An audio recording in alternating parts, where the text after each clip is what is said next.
Oh, I can't freaking talk. You've been on for a week. Wednesdays, Night Watch. I am your host this evening, King Black Cherry. I have with me Mr. Etep. What's up, everybody? Good to all see you back again. Yes, indeed. I also have me, Mr. The Real Ant-Man.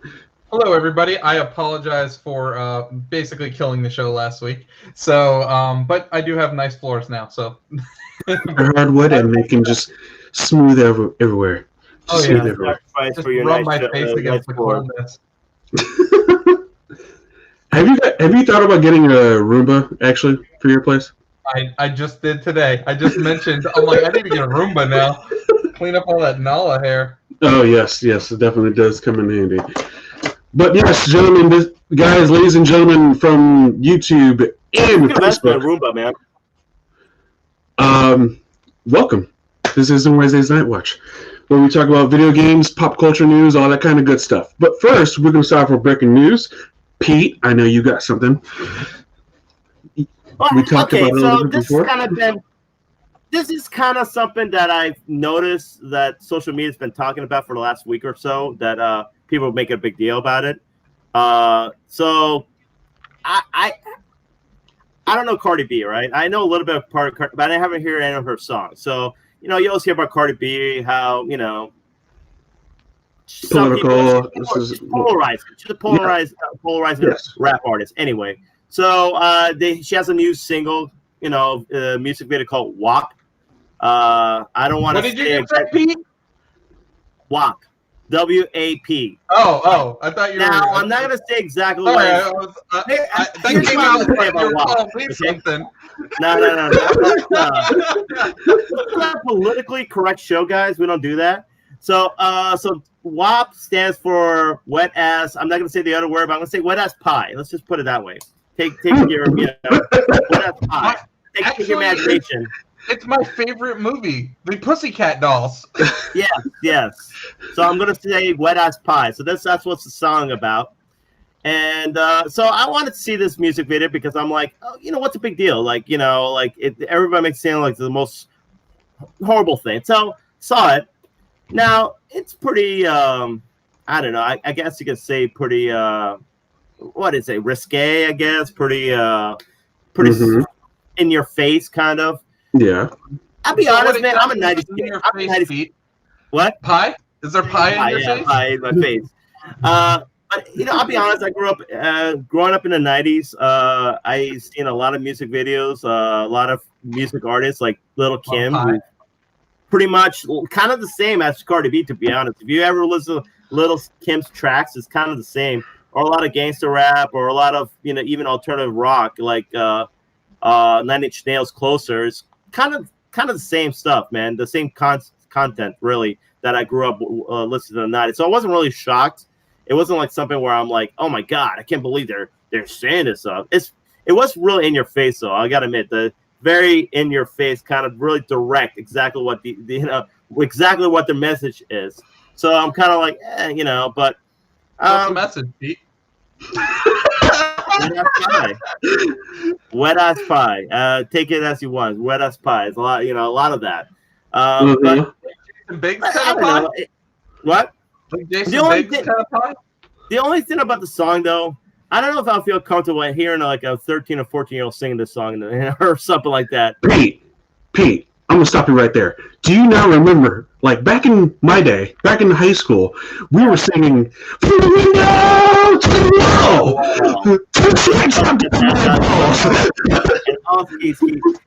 Yes. So it's not the same exact thing. Or I'm gonna even go Buck Cherry. You're a crazy bitch, you know. Or my. No, that's nothing. There's literally like what's the song called? Freaking From the Window to the Wall. I forgot what the song called. Goddamn. But either way, it's like, oh, ski. That's pretty much a sexual reference, and then the WAP is actually a sexual reference. Exactly. So it's literally, to me, kind of like the same thing. Like, even if I go a step further and say that the Tootsie Roll song. Oh, I do. Two Light Crew. 30 years ago. Two Light Crew 30 years ago, man. Seriously, Two Light Crew was like that music was straight in your face, man. Really. Yeah. If you ever listen to their songs, Yeah, it was. I got a question, Pete. Do you think Tipper Gore enjoys this song? No. I don't know. Here's my only thing about the song, though. Is it woman empowering? I don't know. I mean, it depends on if you ask the ladies. I don't know if it's woman empowering, though. That's the only thing about it. But so, I think Casey's. I think she likes Cardi B, right? No. Anything, Shawnee?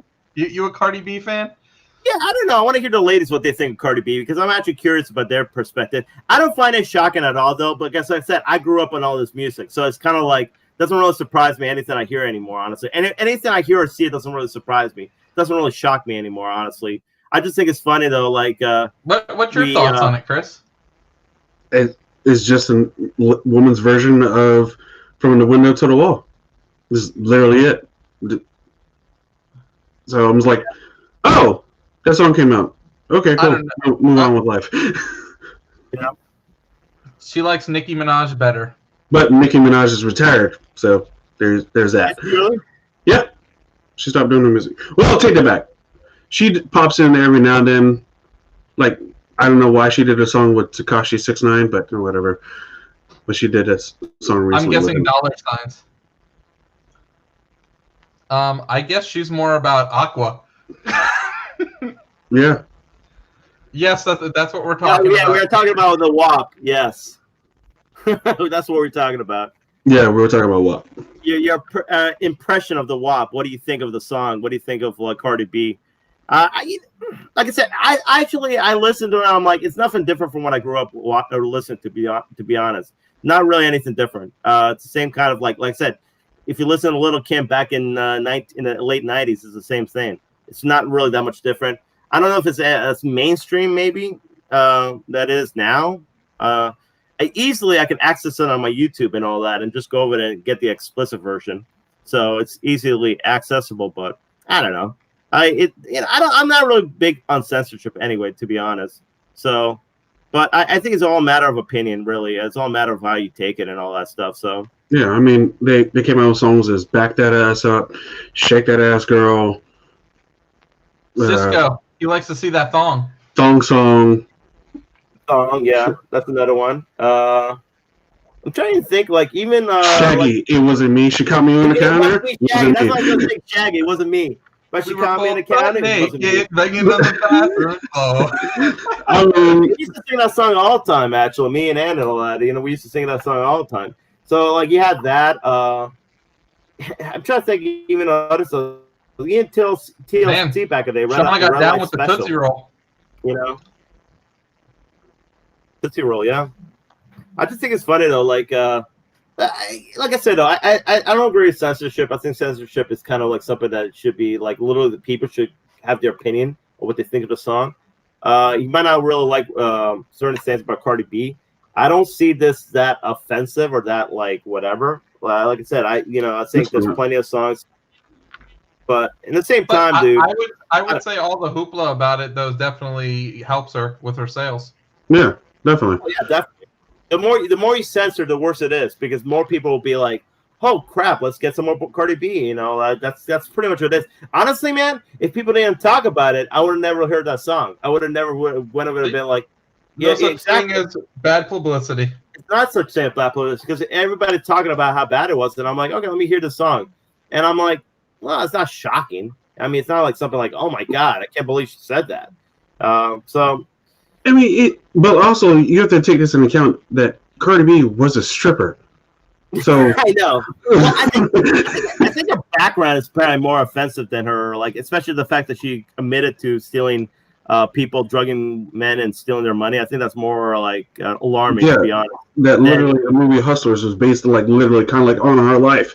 So I mean, that to me is more alarming, honestly, as a person than I would say. But to be honest, though, like I don't know, man. Like I mean, I always felt like music artists and rappers always kind of pushed the envelope when it came to their stuff. I mean, I remember even Marilyn Manson back in the day kind of pushed the envelope with some of his stuff that you hear about him. Kind of push the envelope and all that. So it's not really shocking, honestly. But I always say this, man, if any parents worry about this, make sure you're a good parent. make sure you do your kid, you teach your kid well. I mean, these are things that parents should be working on instead of trying to censor your kid from music videos and all that stuff. Because in the end of the day, they're not, parents should be the role models, not the artists themselves. They're doing their job to make money and all that, and sell stuff and all that. The parents should be the ones parenting the kid and make sure the kids are, learn right. So that's kind of my old take on it, really, in the end. My take on it is pretty much like, hey, parents, I got a new definition of what WAP means. It's called Walt Disney World Annual Pass. Boom. Done. Leave it alone. Yeah. Yep. I agree with that. Leave it alone. Like, you want your Walt Disney World Annual Pass? Okay.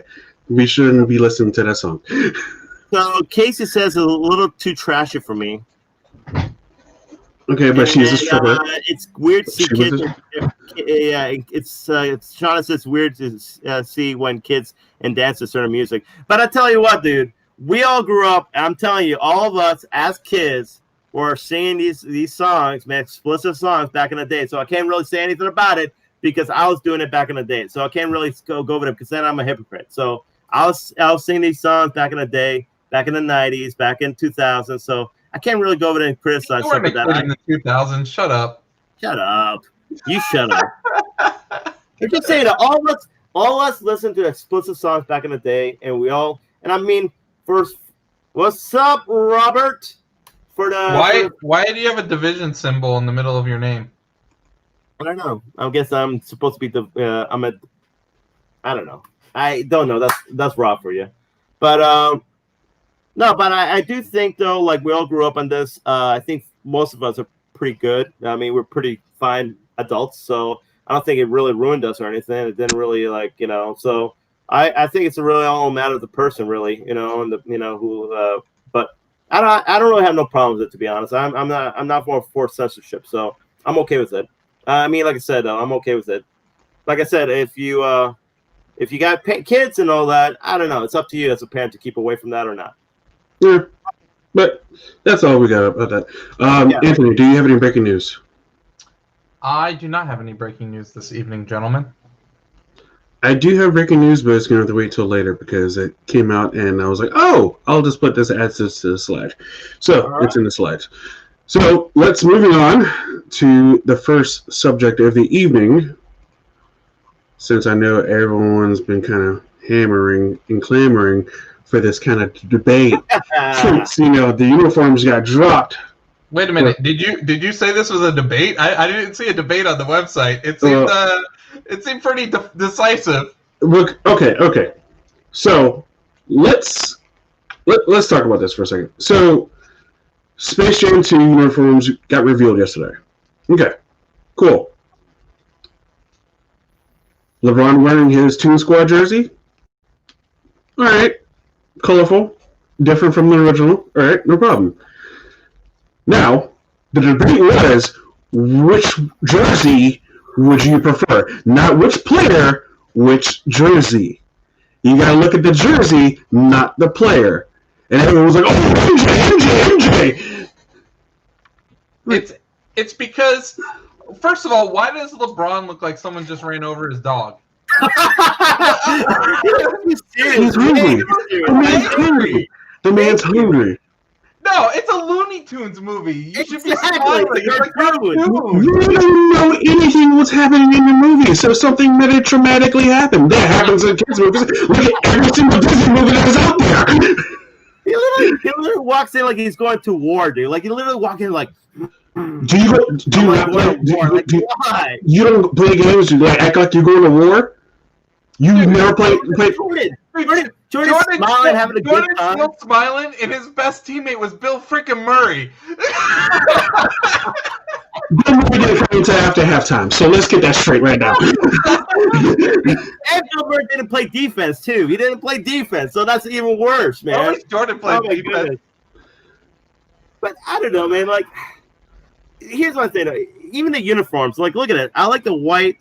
It looks more like the white Looney Tunes symbol over there in the chest and all that. You got LeBron's like the whole side of the Looney Tunes symbol. Like, I don't get the whole thing though. I mean, Jordan still looks better for me. I don't know. I wear Jordans over Even not even to say I'm not being biased over here. Even the uniform looks better for me for Jordan. And not being biased because I know I'm a big Jordan fan and I'm into it.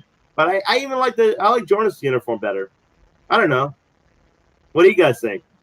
I guess I don't know. I just like Jordan's better because it looks like an actual NBA uniform. Yeah. Whereas LeBron's, I would say, look like it's kind of like if you look at an NFL uniform and compare it to an Arena League uniform. You know what I'm saying? Does that make sense? Or like even a college uniform, like when you see like Boise State wearing these really ridiculous like get-ups, like that's what it kind of like reminds me of.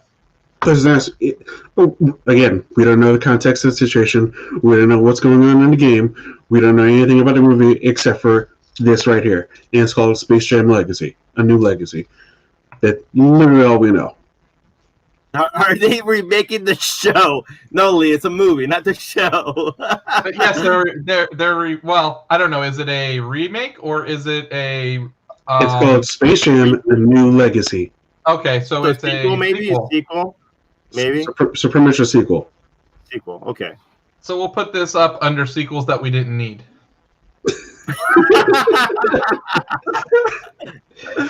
I don't know. Here's my whole thing. It's like as LeBron, why would you do this? Like you wore the number 24 originally because you wanted to be, or no, that was Kobe. No, it's 23. He wore 23 his whole career. He wore 23. He gets comparisons and there's comparisons all the time, like who's better, him and Jordan, and then you play the same damn role Jordan played in a Looney Tunes movie. It's like why? Yeah, I'll go watch Kyrie Irving's movie. That looked funnier. No, it was not. It wasn't good? No. But Kyrie Irving went to Duke. That's cute. Yeah, Ant's a big Duke fan.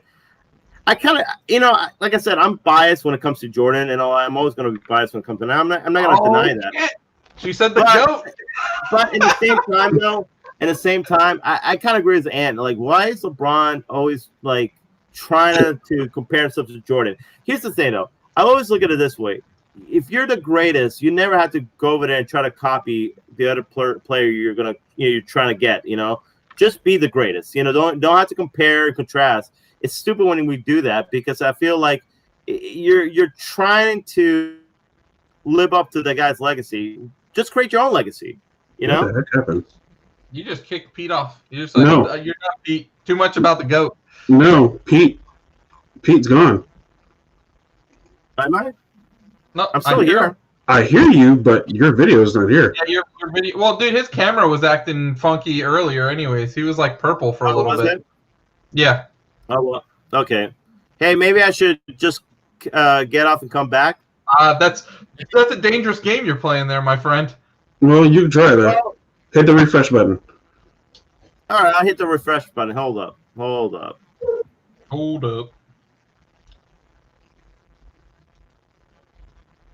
I was gonna ask Pete where his goat shirt is. I got him the sickest Jordan shirt for his birthday. Yes, he's an actual real goat shirt. Yeah, it's Jordan riding a goat. He has his rings hanging out. Yeah, Jesus. It's awesome. What the heck? Oh, there you go. I'm hearing Pete, where's your goat shirt at? I should have wore it. Crap, I should have wore it. I know. I totally forgot. I should have wore it. Love that shirt, by the way. I'm going to wear it next week, actually. But I don't know. I always feel that it's kind of like I said with LeBron. I think he tries too hard to be Jordan, and he shouldn't. I think if you're going to be the greatest, don't compare yourself to anybody else. Just be great. You know what I'm saying? That's my opinion.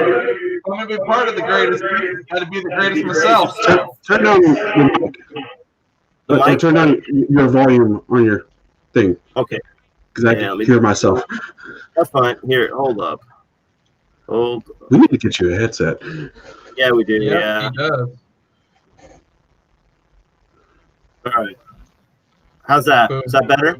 Yep. All right, let me talk a little bit, and I don't hear myself. Cool, we're good. All right, that's better. All right, but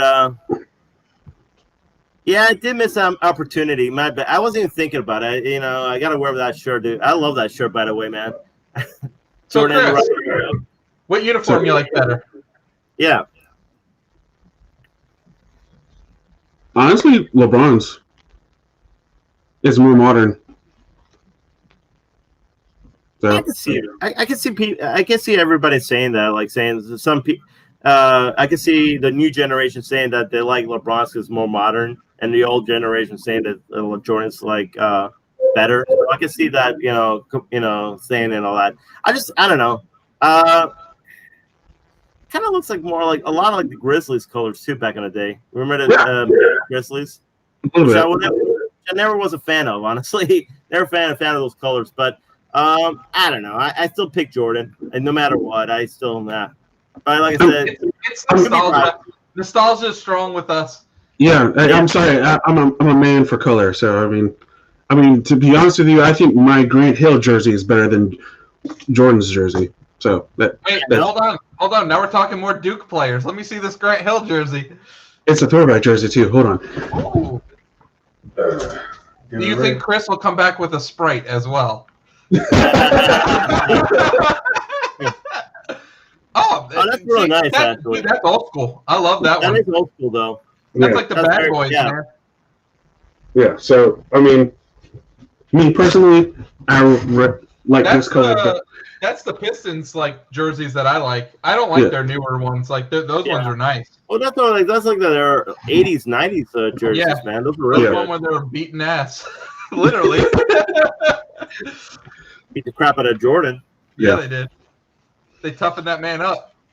He did. He bulked up, man. He started doing weights, man. It's ridiculous. But any more thoughts about this? Nope. No, not really. It seems like we got a comment on YouTube real quick. Let me check over there real quick. Nice.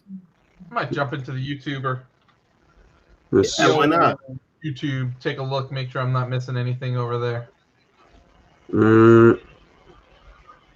Don't see anything. Okay. Thought we did. All right. So let's move on. All right. So next thing would be Anthony. Do you have your things ready for this? Oh boy. I can get them ready really quick. Okay, go for it.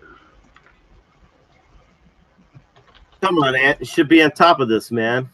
I wasn't sure if we were doing this. So PlayStation hasn't actually announced their games for next month. Neither has Xbox for their Games with Gold or their Plus. EA Access is now EA Play. Chris, what is the new benefit of having EA Play? I think they announced something. Are they just doing more exclusive content in games? Yeah, that's literally pretty much it's literally almost like kind of like the same thing as before. They moved the EA Access and just renamed it EA Play, and now they actually changed their Origin to a new thing as well. It's now called Origin Beta, which is everything seems more like a store. Okay. And more simplified than it was before, which is better in my opinion. All right, so yesterday, available now on Game Pass, is Microsoft Flight Simulator for PC. Okay. Also for PC and console is Spiritfarer. That was the launch title. Tonight at midnight, or maybe a little bit before, Battletoads will be available on console and PC. When? I believe a little bit before midnight, probably about 10 o'clock tonight. It'll be available. Oh, okay. Also, Crossing Souls will be available on PC. Also, Darksider Genesis will be available on PC. Also, Don't Starve Giant Edition will be PC and console. And then on Friday, the expansion for New Super Lucky Tale comes out. That was originally a Switch exclusive. It is coming to PS4 and Xbox and PC now on the 21st. Then on the 27th, on console and PC, we got Hypnospace Law. We also have Tell Me Why, Chapter 1, which is from the studio that brought us Life is Strange. Yes.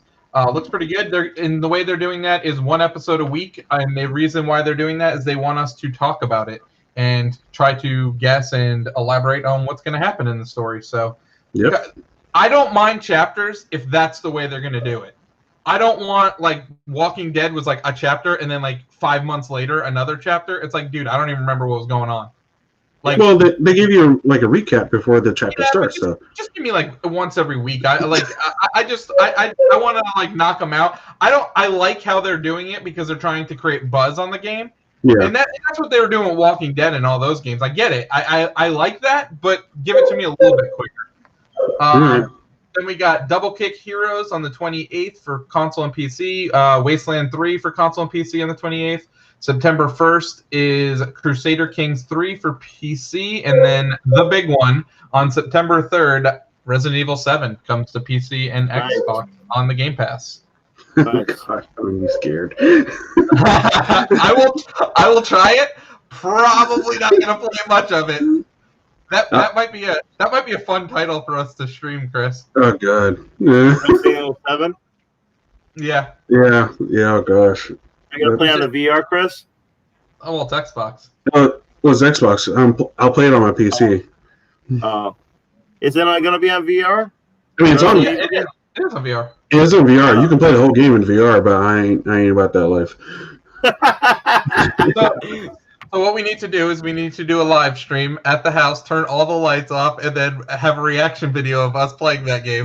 I'm not gonna play. You guys can play it. Screaming like little girls. You guys can play it. I'm not gonna play it. Fantastic. Actually, tell you what, if when it comes out, I'll download it on my PC. Can I stream on PC?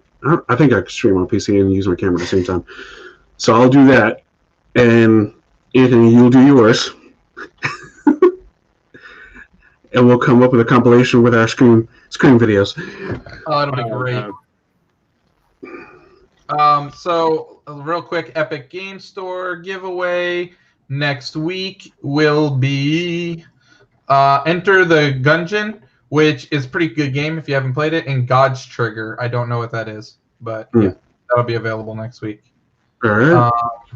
Yeah, so that is the free game report. Does the next slide have to do with Epic Games as well? Not yet. Oh, that's gonna be a good one. That's gonna be a good one. All right, so next slide is going to be. We'll remove this, add this back in, and boom. Rumored new Spider-Man title is called Spider-Man Homesick. I heard a rumor today that Tobey Maguire is going to be playing Spider-Man again.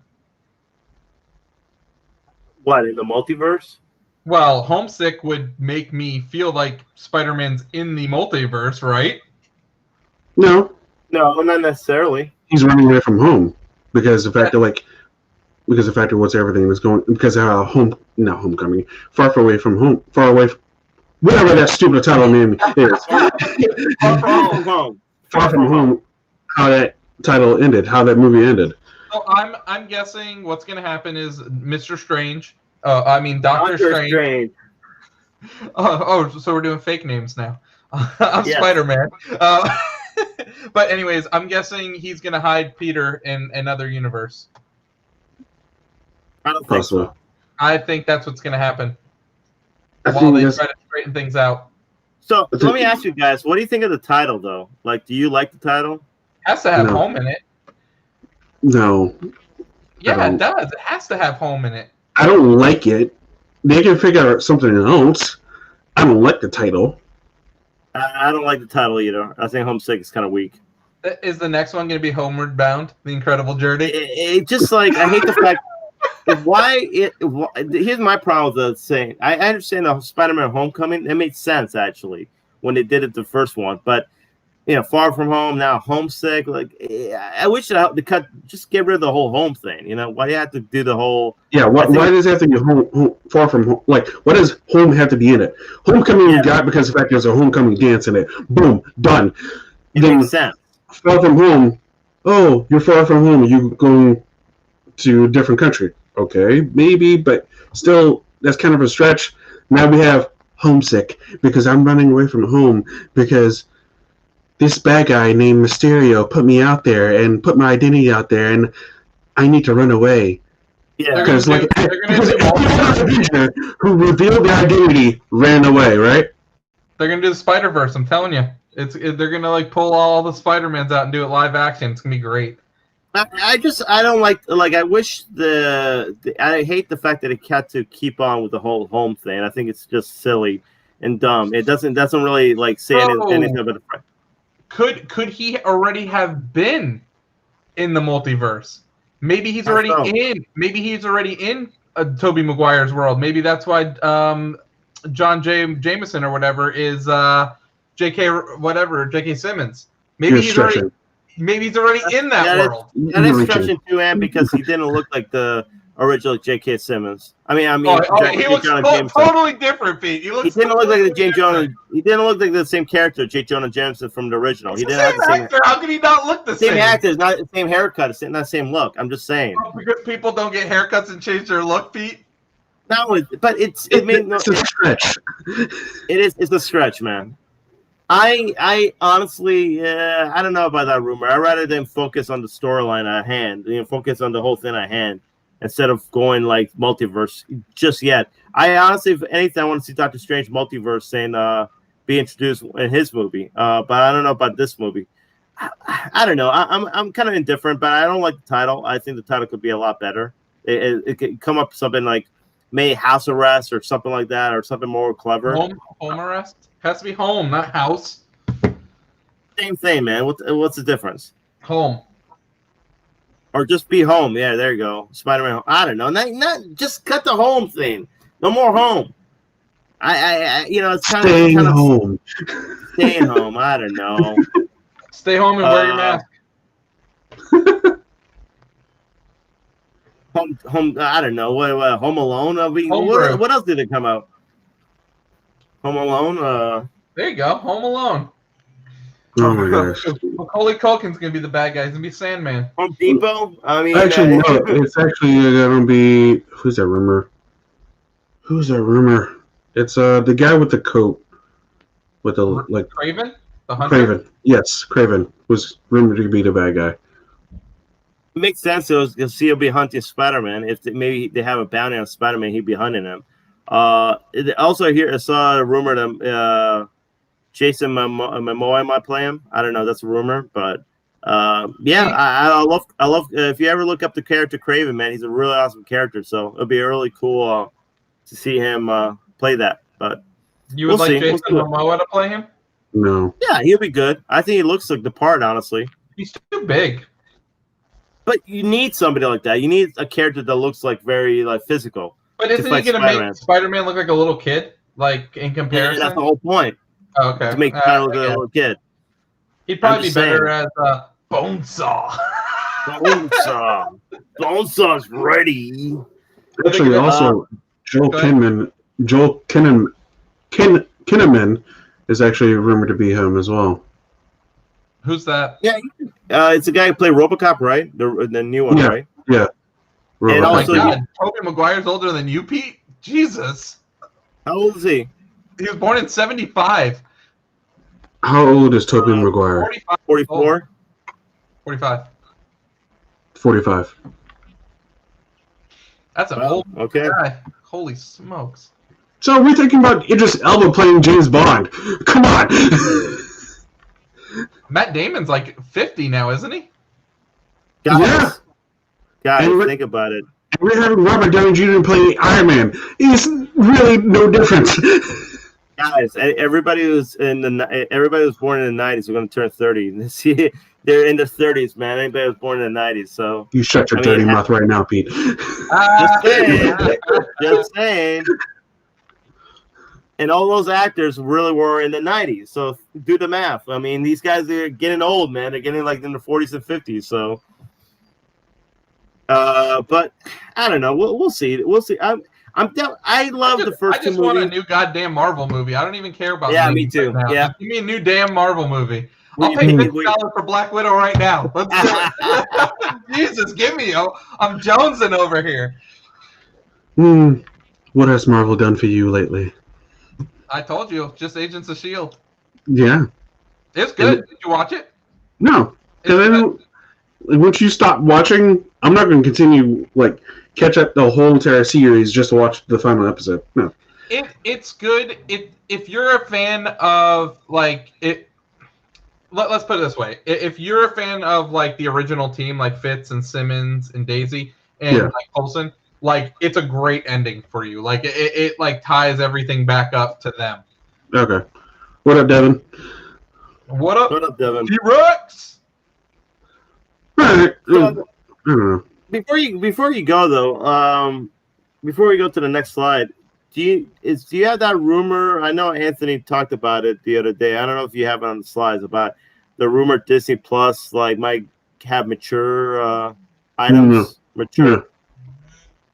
Right, Ant? Were you saying that? There was a rumor that they might add in. It was a pretty I don't know who the person was, but they write for a publication, a popular publication. I forget what it is off the top of my head, but they said they had very good sources that said that Disney's going to add a section on Disney Plus for their Touchstone movies and their Fox movies that are R-rated, that you would have to obviously enter some sort of PIN to get into for parental reasons. But you could probably turn it off if you don't have kids. But yeah, so there's a rumor that I think they might sell off Hulu and just get out of Hulu and just put everything in Disney Plus. I agree. It's the same thing like I think HBO Max is trying to do. They're trying to they consolidate everything and put it onto one. And that's the reason for the layoffs, by the way, Anthony. For what? For HBO? Yes. Yeah. Which I think is smart. I think they need to start doing that. I think Disney might have to do it with Hulu too. Consolidate everything and put it into one. Yeah, because no one's paying. No one wants to pay. I'm not gonna say no one is paying, but no one wants to pay for Hulu and Disney and ESPN and like I heard they're doing something called Star. I'm like, what the hell? Like, dude, yes, Star overseas. Yes, they're having freaking releasing another streaming service overseas where you can't even really populate the first one or the second one for that matter. Let's get content on the freaking one that we're paying for right now. Like seriously. Yeah, I agree. Just consolidate. Have like 3 big apps or whatever. Like have Netflix. I'll be honest with you. I feel like the biggest reason they're going to do that to put the adult films on there is because they want to put Logan and Deadpool on there. I think honestly, like those are the 2 biggest factors. Is because like you have like an incomplete Marvel library because you can't put those movies on there. I think the Wolverine was rated R as well, so I don't think you can put that movie on there either. Was it? Okay. It was, yeah. Okay. But not only that, hopefully they'll also introduce some of their mature characters to the Marvel Universe. Like do they own the Blade movies? Yeah. Now they do. Yeah. So yeah. Do they own like the old Blade movies? Hold on, let me look up. I don't know about that. Yeah, IMDb. I think they were New Line Cinema, but I don't know. But New Line Cinema probably is bought by somebody. Yeah. Yeah. Subsidy of Warner Brothers, so it would be on. It'll be actually HBO Max. If it ever came to it, but it's on Netflix right now. Okay. And yes, Devin, adult films for Disney Plus. That's a rumor right now. Not adult films, but like mature films, I should say. Yeah, they're gonna have adult films on their feet, so you can see. Yeah, that would be pretty. You definitely need to come for that. Yeah, so they were originally released by New Line, but I don't know who owns them now. Who owns the Blade movies? Because I could imagine Disney at least trying to get those back, right? Yeah, you would think, right? Especially if they're introducing a new Blade movie later on. Well, they're good movies too. That's like the thing. They're not definitely. They're not bad movies. Honestly, I think Blade actually started the whole comic book movies. You know, it really kind of. No, the Crow. No. Well, I mean, started a whole new wave of comic book movies. Well, you didn't like the Crow? That was '94, though. But then you had Batman. Batman and Robin that kind of sucked. That actually almost killed the movie. Well, you had so in the late '80s, you had like the Batman movie, then Batman Returns. That was successful. Those were really good movies. I would say, I guess this was Blade was the comeback. That's what I'm saying, though. Because I know Batman and Robin really did terrible. And then X-Men and then Spider-Man, they were all pretty good. Yeah, like Spider-Man was huge. Spider-Man was huge. Actually, and then Nolan kind of changed the game with them. He kind of made them like more viable as like an actual great story. More grounded, yeah. Yeah, and then the Marvel Universe took a little bit of that, took a little bit of Spider-Man and a little bit of X-Men, and made the MCU. Pretty much. Yeah. Yep, pretty much, man. And Warner Brothers owns Blade. So you want to see Blade? The movies, right? The trilogy. Not the character. Yeah, because the character went back to he Marvel. did. But you can watch the Blade franchise literally on Netflix right now. So that's cool. There's that. All right, movie theaters are going to reopen starting Friday. Look at that smile on Chris's face that he's trying to hide. How ecstatic are you, Chris? I'm excited. I mean, it's pretty cool. I'm actually let me check because the tickets weren't available yet. But let's see. Because my theater doesn't open until next week, but the theater I'm going to on Friday opens up on Friday. So we shall see. And what they're doing is 30% capacity. And yeah. Oh, sweet. Buy my ticket. I'm the only one. Really? Yep. I feel more people are gonna go when they hear about it, though. That it's open. I have my ticket for the New Mutants. Pete and that damn phone. And now, at the theater I go to, guys, we can now order our concessions. That's awesome. Yes, indeed.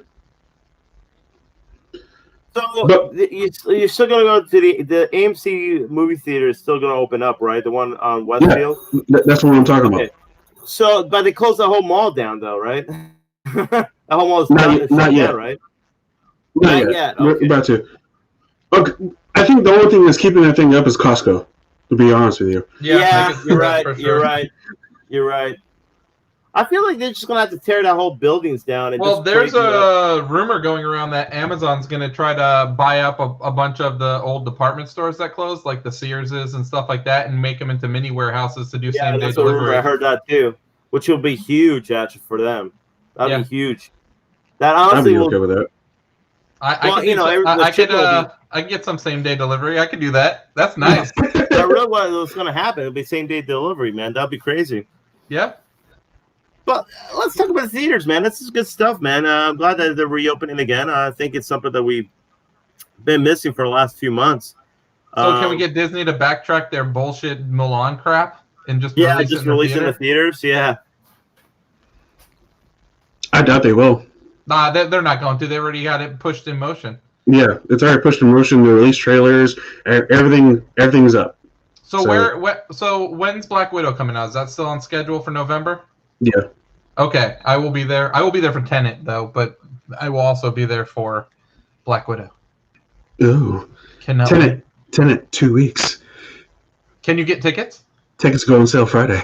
Can we sit next to each other, or do we have to social distance? If you buy as a group, you can sit together. Okay.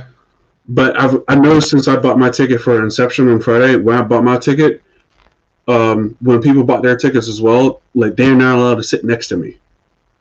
So if it's a different group, you can't sit next to me. Did you buy your Tenet tickets? Not yet. They go on sale Friday. When's the what day is it gonna launch on? September 2nd, I believe, since it's supposed to come out September 3rd. It comes out. Sorry, what day is that? You guys want to do the second then? You want to go and watch a movie on the second? With a Wednesday? Ooh, was it Wednesday? Oh, no, hold on. Oh, no. That'll be the 3rd, I'm assuming then. Okay. I might have to do the 4th, so I might have to wait till Friday evening. You guys are more than welcome to go Thursday, but I'll probably have to wait till Friday to go see it. Why is my A-list not coming up?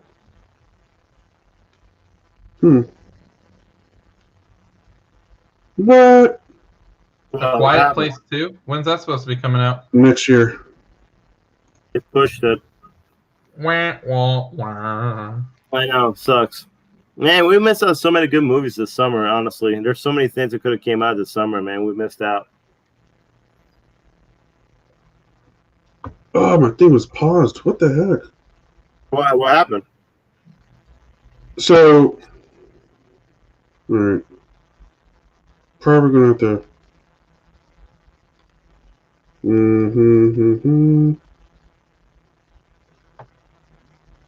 All right, sorry. I'll do this after. All right. Tickets for New Mutants next week. Look for the review. New reviews are coming back. Freaking finally. Yeah. This has only been forever.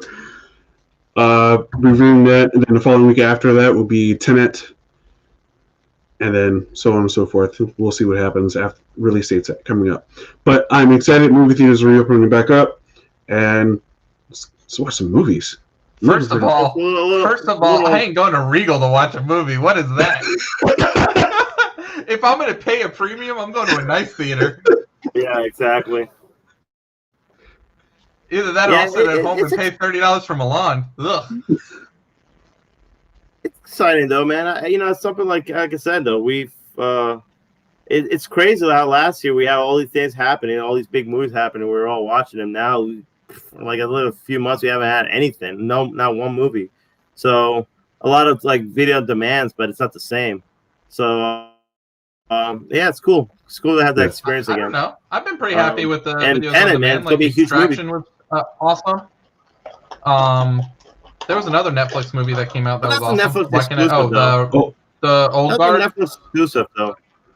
Yeah, Old Guard. Yeah, but I'm saying like it's I wouldn't like count like those movies out. I mean, that's just the same thing as the theatrical release. Instead it goes to their.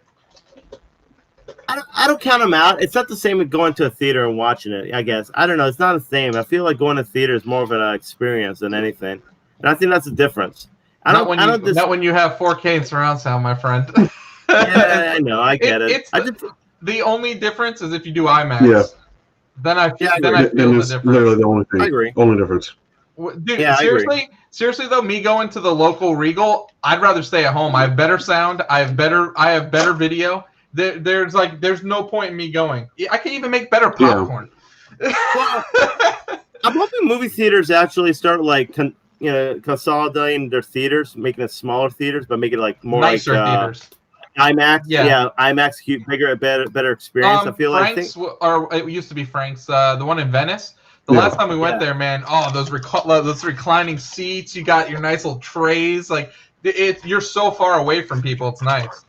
Yeah, exactly. I think they need to start doing that more movie theaters. Like say you don't have to have the 20 theaters or the 16 theaters. No, maybe you make just it consolidate 8, 11, 6. Yeah.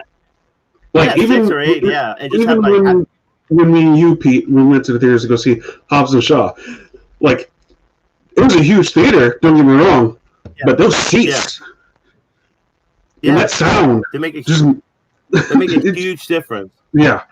Good or bad? And you know what's funny? It's very good. What's funny? I'll pay. I think all of us will pay a little bit more money just to have the better experience. You know what I'm saying? Better movie experience. Better seating, better food, better like everything. Like I think we'll pay like extra money, $10 more if we have to, just to see that. Besides, the way Chris made it sound, Shauna, it sounded like as long as we all buy together, we can sit together. Yeah. So they're gonna probably go. I'm guessing what they're gonna do is they'll go into the theater and like reserve our seats, right? You reserve your seats online. But then they'll block off around us. Probably, yeah. Yeah. Okay.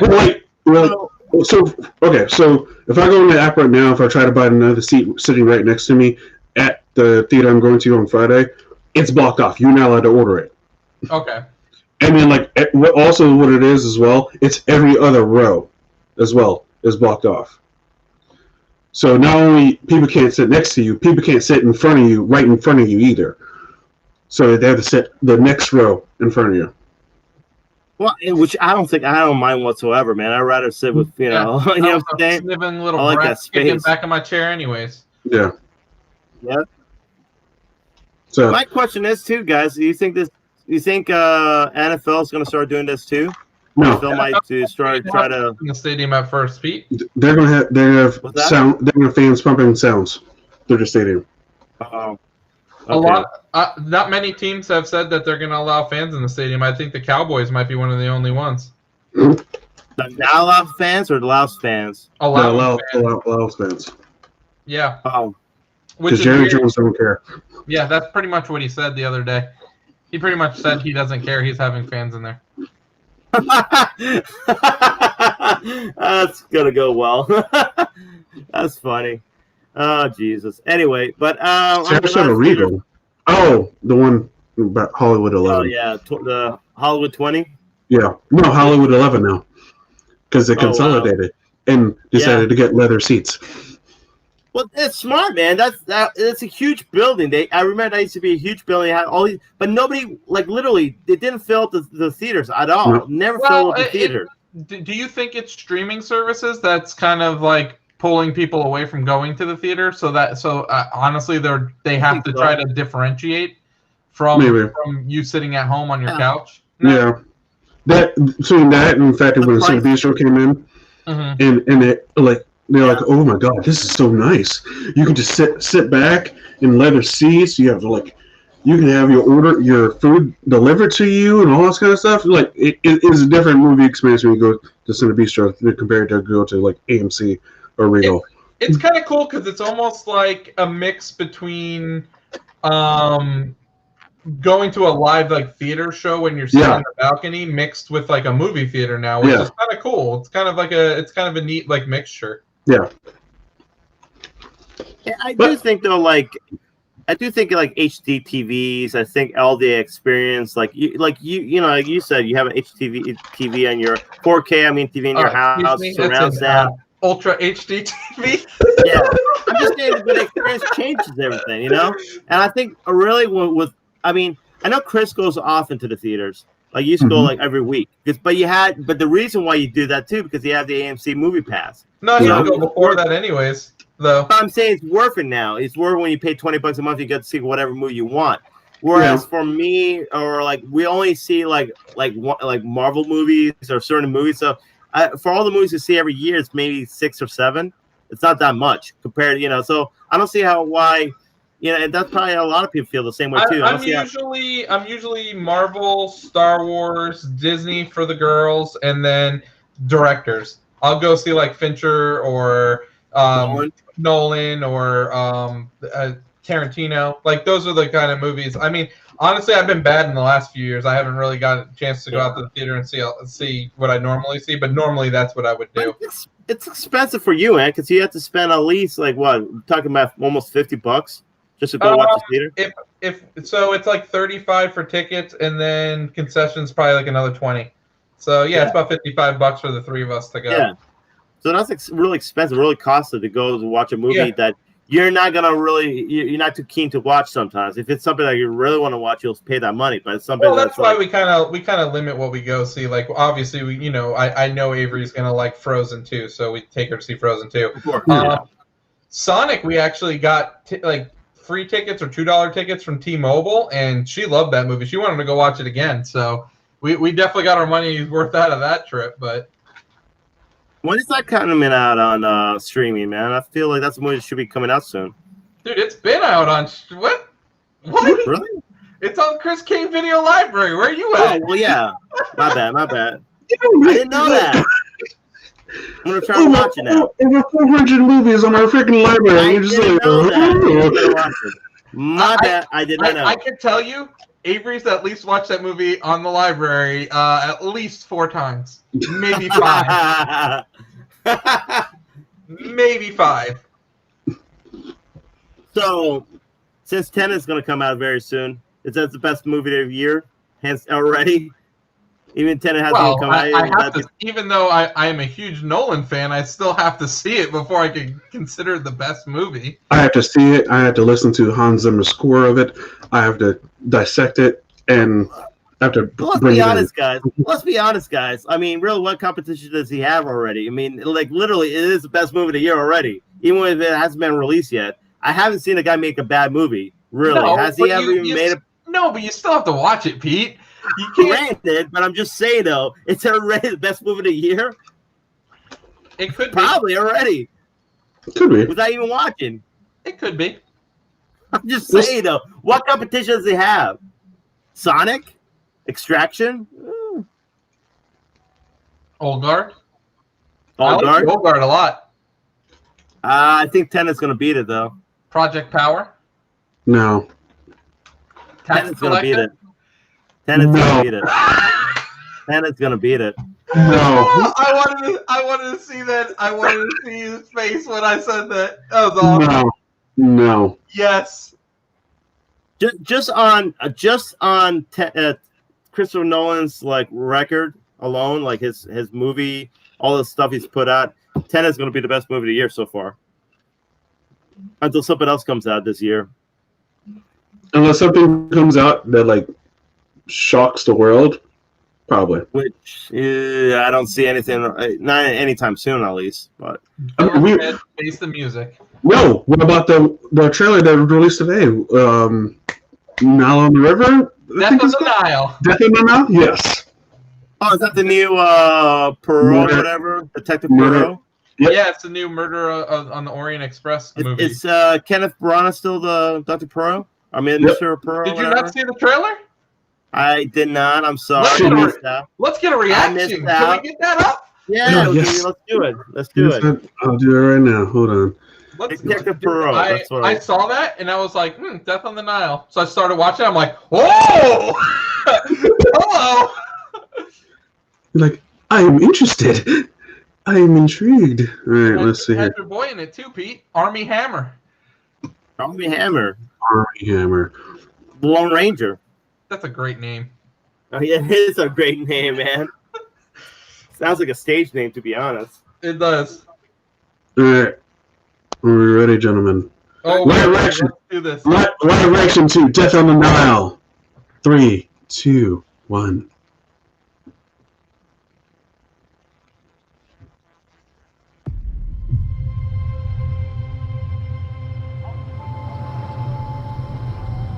The romance of the desert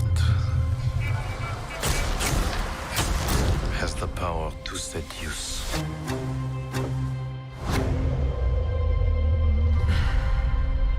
I ask you,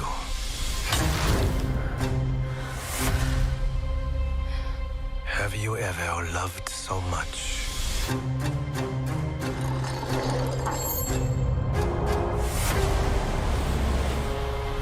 Been so possessed by jealousy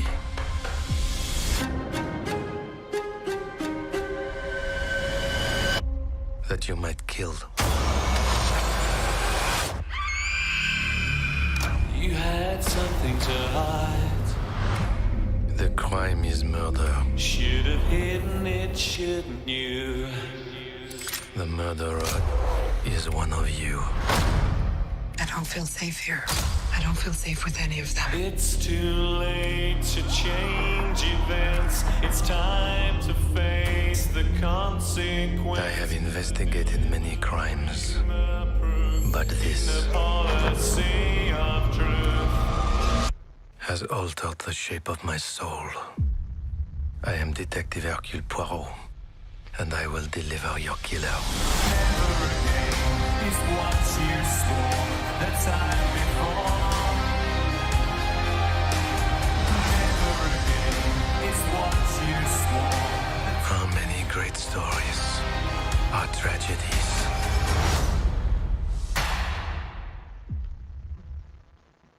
Boom. Looks really good. Looks very well shot, actually. I love the camera work. It looks really, really nice camera work and all that stuff.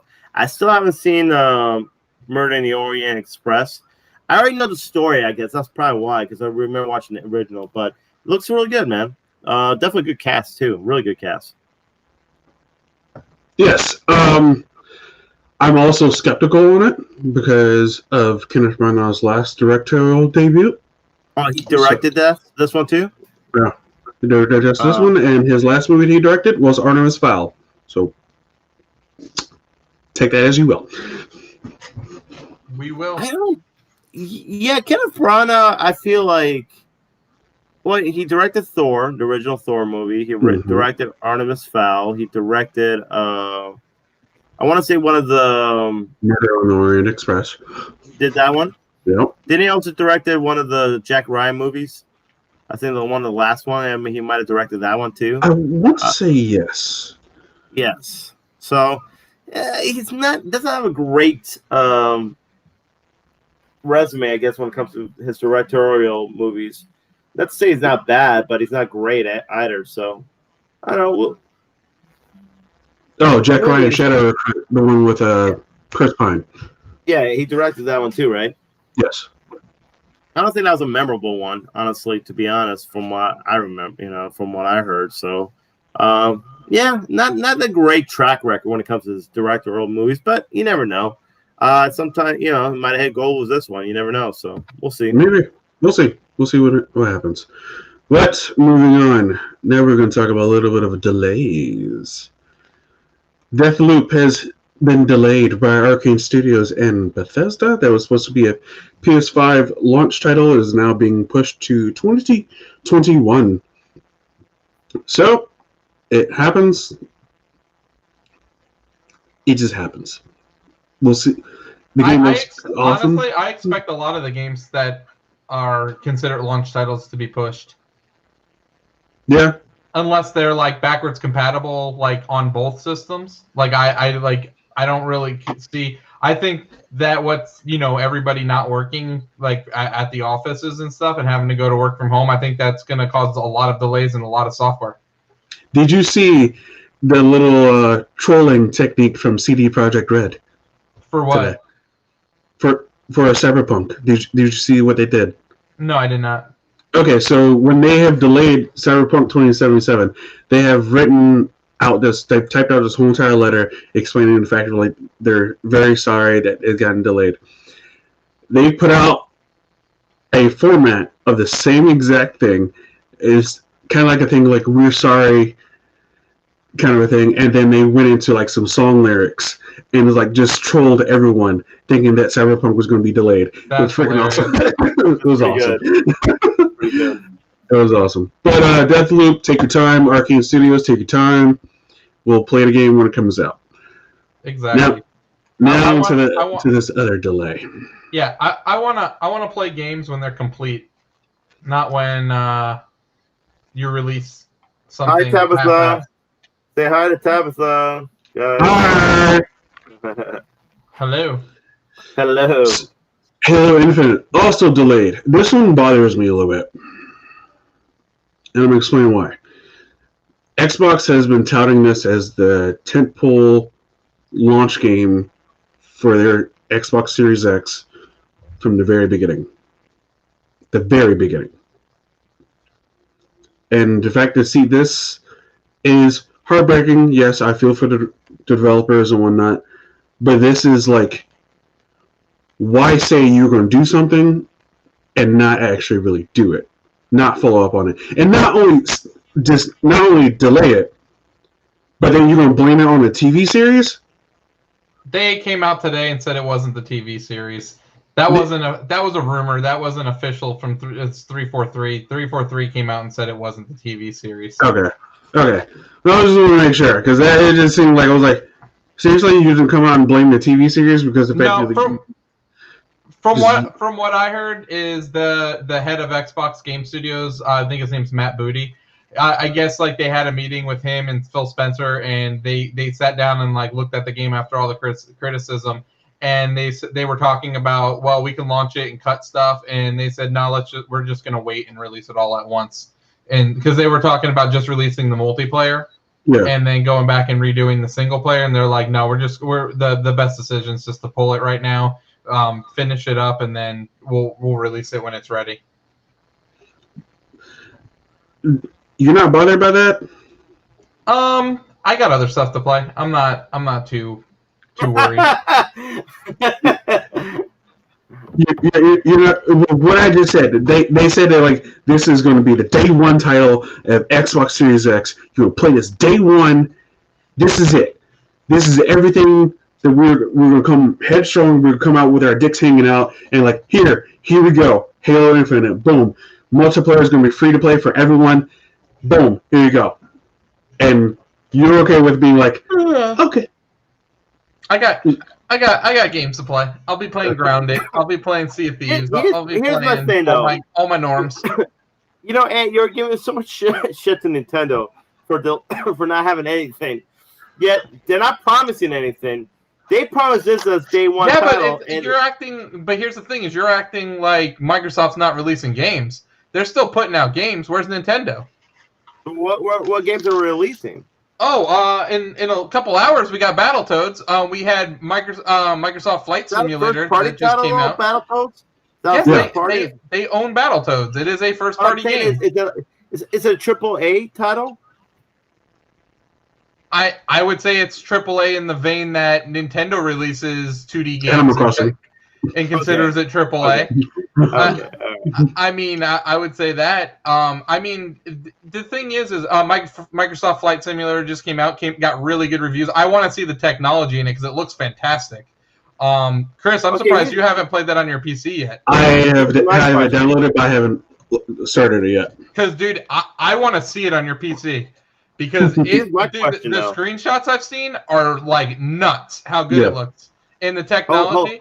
Hold on. The technology that they have on that is amazing. I don't know if you've heard anything about it, Pete, but they actually use cloud computing to actually use real-life Bing maps to make the game. So, like, when you're flying, it's the actual map. Yeah. It's pretty amazing. I'll check it out. Here's my question, though. What games are they going to release when the Xbox, the new Series Xbox X comes out? Series X. What games do they have? See, you're looking at it very. No. I'm asking you. Hold on. Here's question. What game? Okay, let me explain something to you. They are trying to shake up the industry. This is not a console launch like console launches in the 90s or even in the 2000s. This is the launch. September 15th is their launch. You want to know what it is? It's xCloud. That is their launch. They don't need a device anymore. They are launching the ability to play games on any Android tablet, any PC, any Xbox family system. You will be able to play their games on. They don't need a particular launch title. Their platform is their Game Pass. Do you know how many games, Pete? Do you know how many games are on Game Pass at this very moment? What new games? What new big title games? Like launch title that sells systems. What new games are going to come up? What new game did Nintendo have at the launch of Switch? Mario Odyssey. Didn't have Mario Odyssey? Didn't have Legend of Zelda Day One? Yeah, which also released on the Wii U Day One. Yeah, but what more people buy it on? They want a better graphics, No. He does have a good point. Because we're saying that all the Xbox One games that are launching today in the next few weeks, then those are launch titles. If you're going to say that, it's the same thing. So then that would be what, ARMS? Or no, ARMS was later. It was 1-2 Switch, that terrible tech demo. Oh yes, that one. And then it was Breath of the Wild, and then it was some third-party games. So they literally had no launch titles either that were exclusive. You're right. There wasn't too many launch titles, so I remember. It was only like Breath of the Wild and I'm not saying, and believe me, dude, does it hurt not having a Halo Infinite on there? Absolutely it does, because people still view console launches, because we're so used to the way consoles have been launched for the past years. We've never been able to buy a console, use all of our old accessories on it, play every single one of our old games on it. This is new. People need to see it firsthand, because I know me and Chris get it. We get the digital age. We are. It's like basically like your Xbox is signing into Voodoo on your TV and on your PlayStation and on your other Xbox and on your cell phone. That's what Xbox is trying to do. Here's my thing though. Like, you also got to realize when the Switch came out, it was in March. They put it in March, not in the holidays. Holidays are really a big sellers for these video game companies, and I feel like having a new system and not having a big title to go with that system that's pretty big, man. That's something that I feel like they need to have in those sell systems. You know what I'm saying? Yeah, Not like, I think people will buy the systems alone just based on it's a new system, and they can still play tons of other games on there. In fact, it would be dumb of Microsoft to not include like a year of Xbox Game Pass with the system. Yeah, it would be, because here's the thing: is you don't have that launch title, so you say for $4.99, pick this up, you get Game Pass. There's 248 games right now available on Game Pass. So you walk home with the system or drive home with the system, you plug it in, you put your little code in, you create your Xbox account. For people like Pete that don't have an Xbox account, you could start playing up to 248 games right there. You don't have to do anything else. You can hook it up to your 4K TV, you got your ray tracing. You don't have to buy another game. You have everything you need in that box. Okay, true. I want to say one thing about Xbox. So without Game Pass, it'll be dead. It'll be dead. It'll be literally dead in the water. But that's what companies have to do when they're not winning. When they're losing the competition, they have to think outside the box. That's why Nintendo made the Switch. But what did Microsoft do? They did one better. they are literally making it so you don't have to buy a Switch. You can play on your cell phone. You can play on your tablet. Would you say, though, the PlayStation is really the top of the whole video game? Absolutely, it is. 100%. I'm just saying it because of the games. I mean, really, the games. And I don't think it's it's the console sales. Really, at the end of the day, it's their first party games to me are a niche crowd. The fuck? They are. How? Because they're all the same. Are they? Uncharted. Ratchet and Clank aren't the same. How many people buy Ratchet and Clank? Probably a lot. I will look that up for you, Chris. I can get you that information. Ghost of Tsushima is different from Infamous. You gotta also look at it this way, Ant. PlayStation sells well in United States, sells well in Europe, and sells well in Japan. It sells well everywhere. It really honestly, Europe's its bread and butter. Yeah. Because you got I believe you got a lot of FIFA and all these other games over there that sell really well over there in Europe. But it also sells in Japan and it also sells in the United States. It does good everywhere. I want to say Xbox does good in the States alone. It does really good in the States, but Nintendo does good in right now it's doing good in the States and in Japan. So the newest one was the best-selling one in the series, but they didn't put a number on it. So we don't know. But God of War is the same as Uncharted. What is? God of War. The new God of War. I haven't played the new God of War. It's not the same. But no, you're taking me saying it's the same. The thing is Sony concentrates on narrative-driven stories. Yes, their gameplay in the games are slightly different. But at the core, they're more story-driven than anything else. They're not. Microsoft has more. They make single-player games that makes them a niche crowd. I think it is niche. When you have how many consoles have they sold? How many Bethesda games are there, and how many times Skyrim sells on there? No. This is an honest question. Because how many times does Skyrim can sell a single-player game can sell out more than pretty much probably Animal Crossing New Horizons right now? 100%. Really? You think so? Overall sales of Skyrim. Oh, are you talking about like every console that's ever been released on? Yeah, okay, I'll give you that. But okay, here's the thing: what's their user base? What's the PlayStation user base? How many consoles have they sold? Quite a lot. 60 million. PS4 console sales. To date. So they've just exceeded in May, so they're higher than this now, 110 million consoles they've sold. Okay. So my point is saying their niche is they only really ever sell 10% of their user base, their games. Okay, but every single game they put out is single-player game, yes, but a single-player game that with different experiences. No, I understand what you're saying, but I'm saying like you would imagine with 110 consoles sold, shouldn't the sales of Uncharted be like 60 million copies? Like, shouldn't like 50% of the people that own the system buy Uncharted? Not necessarily, because it's probably not their game. But that's what I'm saying. Like, so their titles are niche. They're only going to like 10 to 15% of the users. But if it makes sales, I'm not saying they don't make sales. I'm just saying I feel that PlayStation first-party games are niche. Okay, and Xbox's is not. I would say games like Minecraft isn't niche. Battletoads is niche. Battletoads absolutely niche. I Flight Simulator, 100%. Flight Simulator is super niche. but that's the beauty of Game Pass.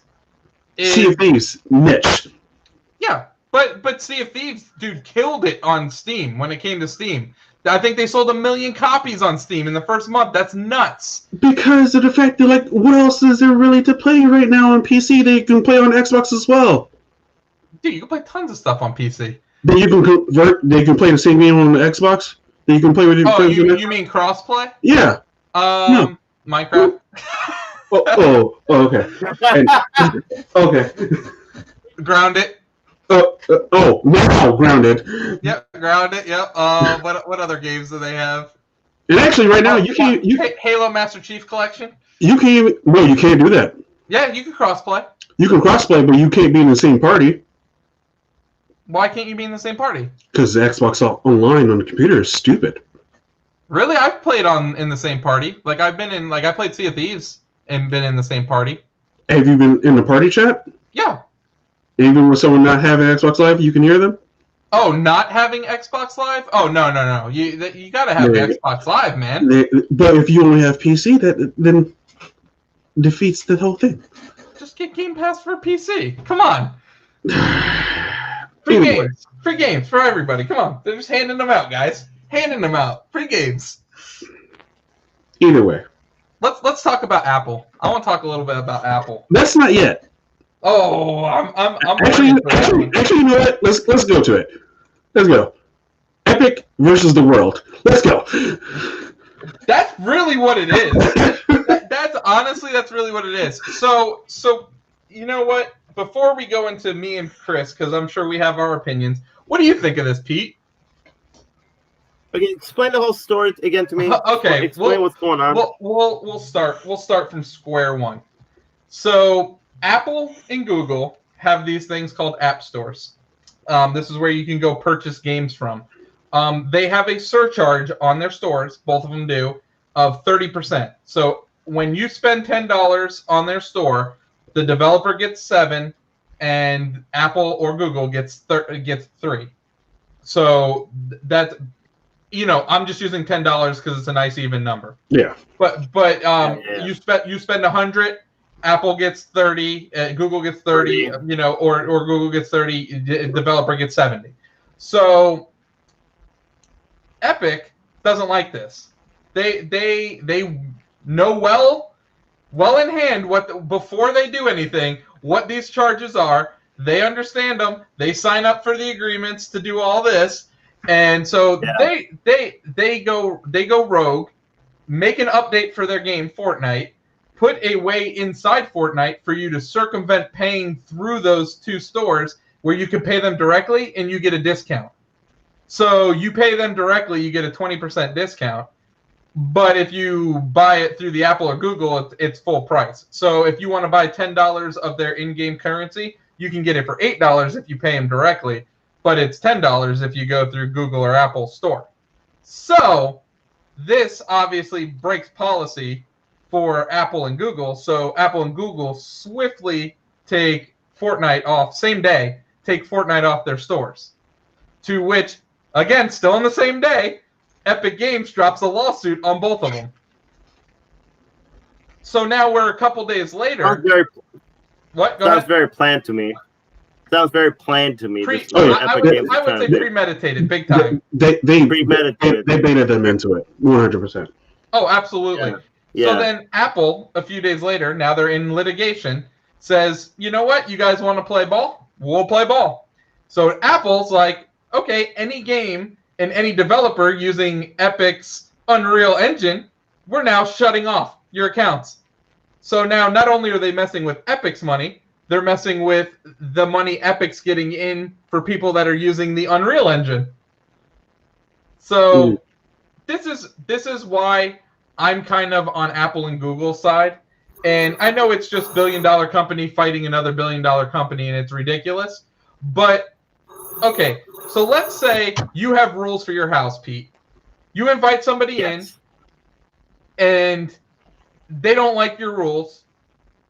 So they say, F you, I'm going to sue you. Would you let them stay in your house?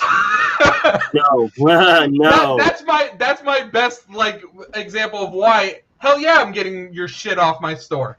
While we're in litigation, you're not going to be in my store. But the funny thing about it is, what do you feel, Chris? Pete, go ahead and finish what you're going to say. I was going to say the thing about it is, man, the way you explain it, and the way it's, how can you not, agree with Apple and Google? I mean, they have a deal, man. They have a business deal. They create a business deal. They know what they're getting themselves into. When when you're doing the say, hey, we want this app for Apple or Google, well, this is the deal we have. Now you're trying to go against the deal? Like, no, that makes no sense to me. You know what I'm saying? When you make a deal, when you write an agreement, which they probably did, right? They have to write an agreement, a binding agreement saying, okay, we're going to have your app in our store, but this is what the deal is. You get 70, we get 30 kind of. This is the deal. Okay, we're not going to, there's no breaking this deal. But when you try to go rogue and try to do it because you're trying to be greedy or whatever, trying to go against or petty, whatever, that's just bad business, man. That's really bad business. That's just bad business. And I'm sorry, man. Anybody will tell you the same thing. If you're in the business, that's really bad business. And Epic Games is being really stupid and petty by doing this, because you're not going to beat Google or Apple. Google or Apple is going to probably win in the end, in the long run. You know what I'm saying? Because it's their company, it's their store. They can do whatever they want. If they don't want you in the store, they can be like, okay, see you, bye. And that's a huge. I mean, look at all the iPhones and everything out there, and what Google does to Androids, right? Yeah.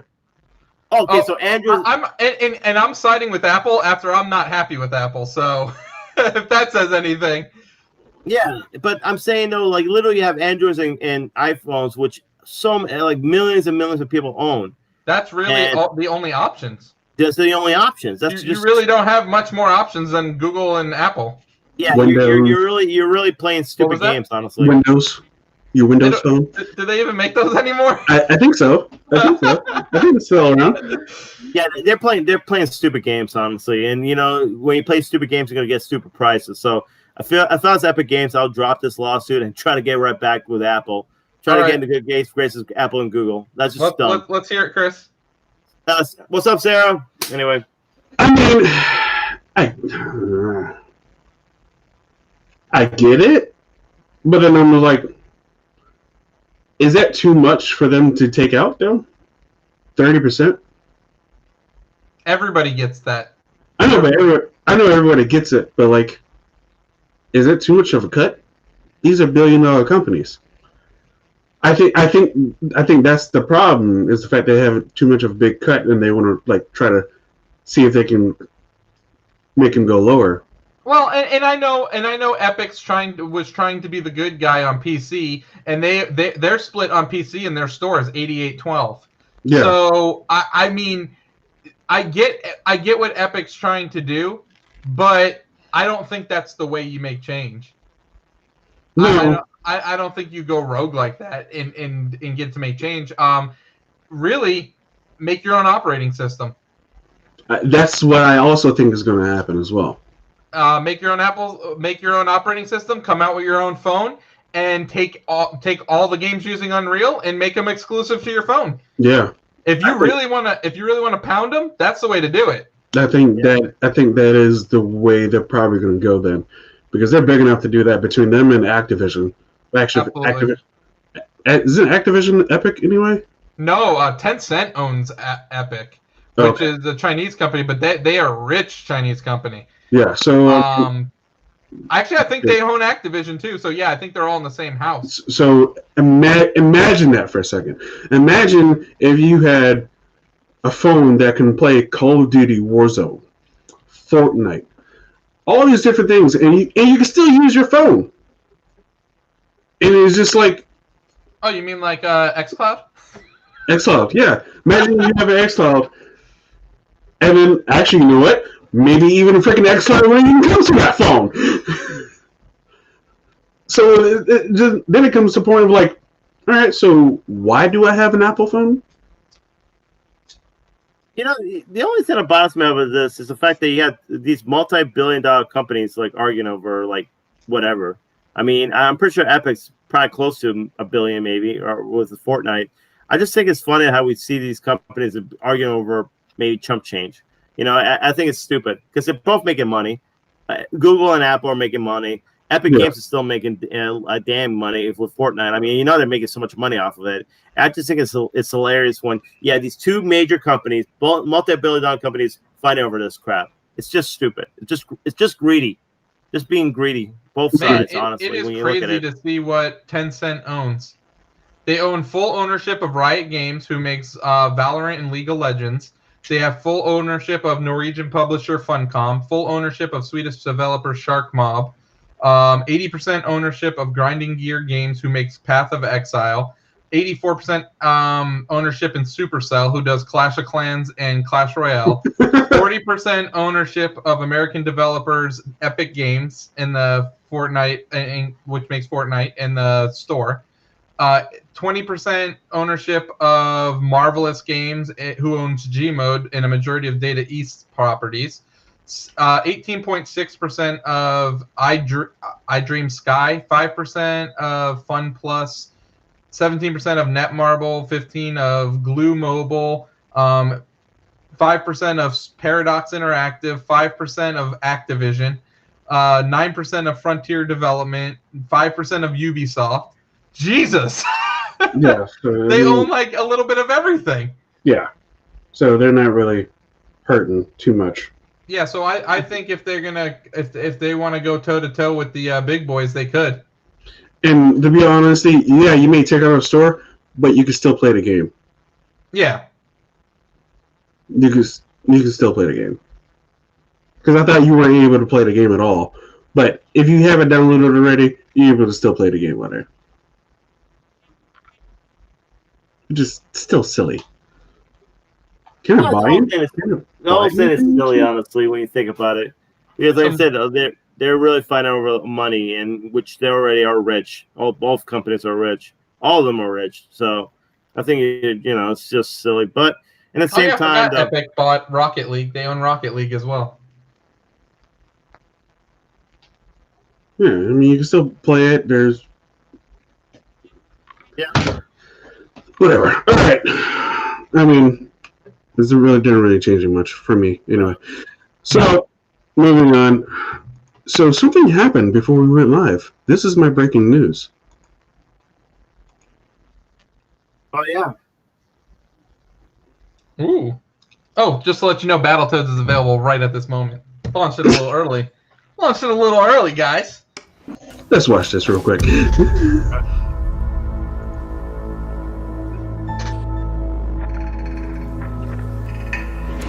Understand what's going on around you. You are in a state of war, and you have precious little time to save yourself.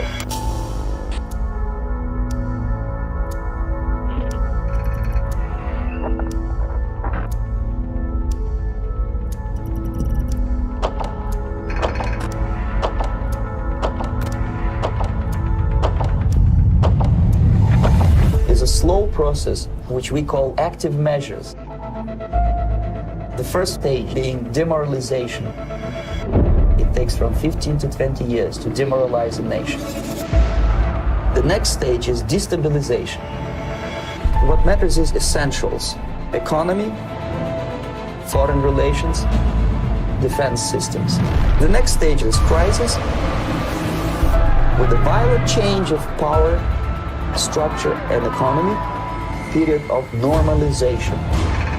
This is what will happen in the United States if you allow all these schmucks to put a big brother government in Washington, D.C., who will promise lots of things, never mind whether the promises are fulfillable or not.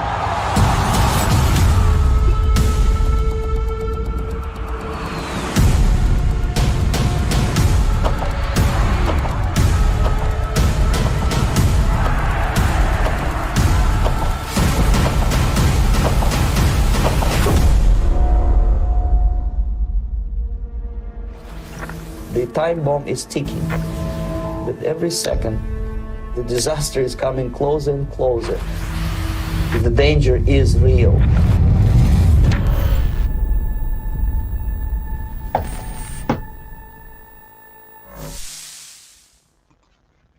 Looks pretty cool. Not gonna lie. Yeah, I agree. Is that just an 100% agree. expansion?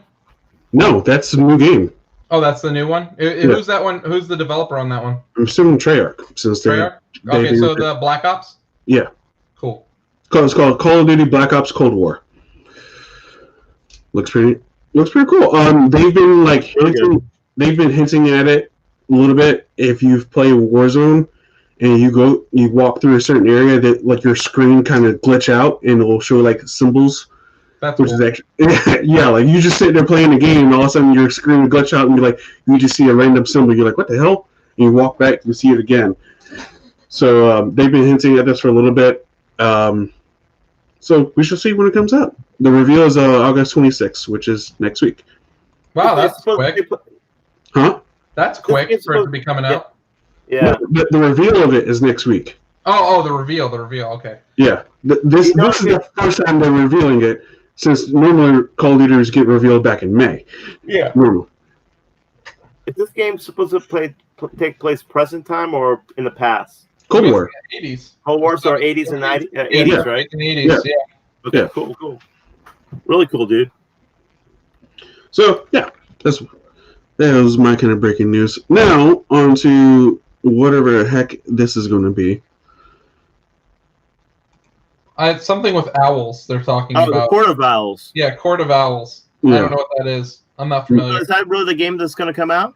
That's new what the Batman rumor is. That's what the big rumor is. We will know more until DC Fandom on Saturday. Okay, 'Cause so do you want to know a little bit? DC for the Do fans. you guys want to know a little bit about the Court of Owls? Yes. Let's hear a little bit about it.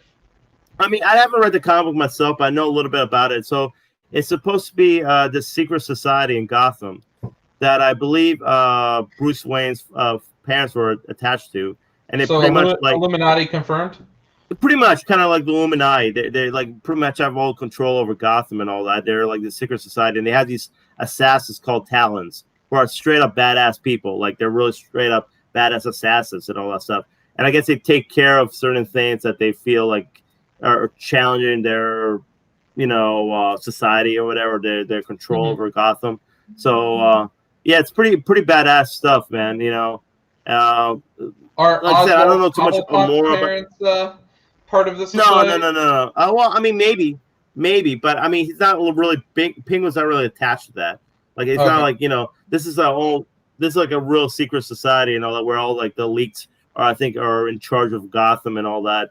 And like I said, they have these assassins called Talons, who are straight up really badass assassins and all that stuff. So that's most of the stuff I know about. But if like I said, but I believe like his parents are attached to it. Like Bruce Wayne's parents are attached to the whole thing. So were attached to it, I should say, or his relatives, I want to say, were attached to it or something like that. So that's how they gain the power in Gotham. I want to say that's how he gained his billions, I guess, through that. So it's really cool storyline from what I heard. Very good storyline from the DC Comics. So Okay, all right.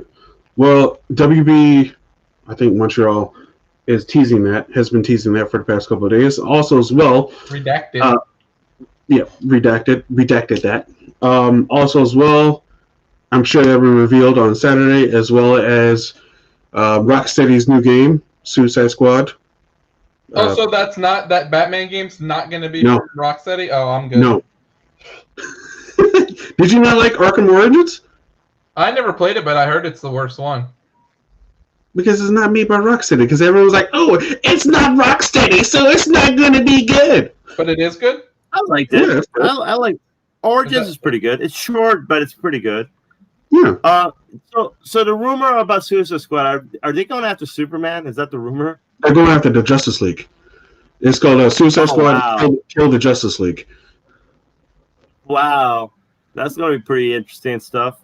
That's Yeah. pretty bold. Damn. Okay. So Okay. that's going to be coming in. That reveal is going to be happening on Saturday with a DC Fandom event going on.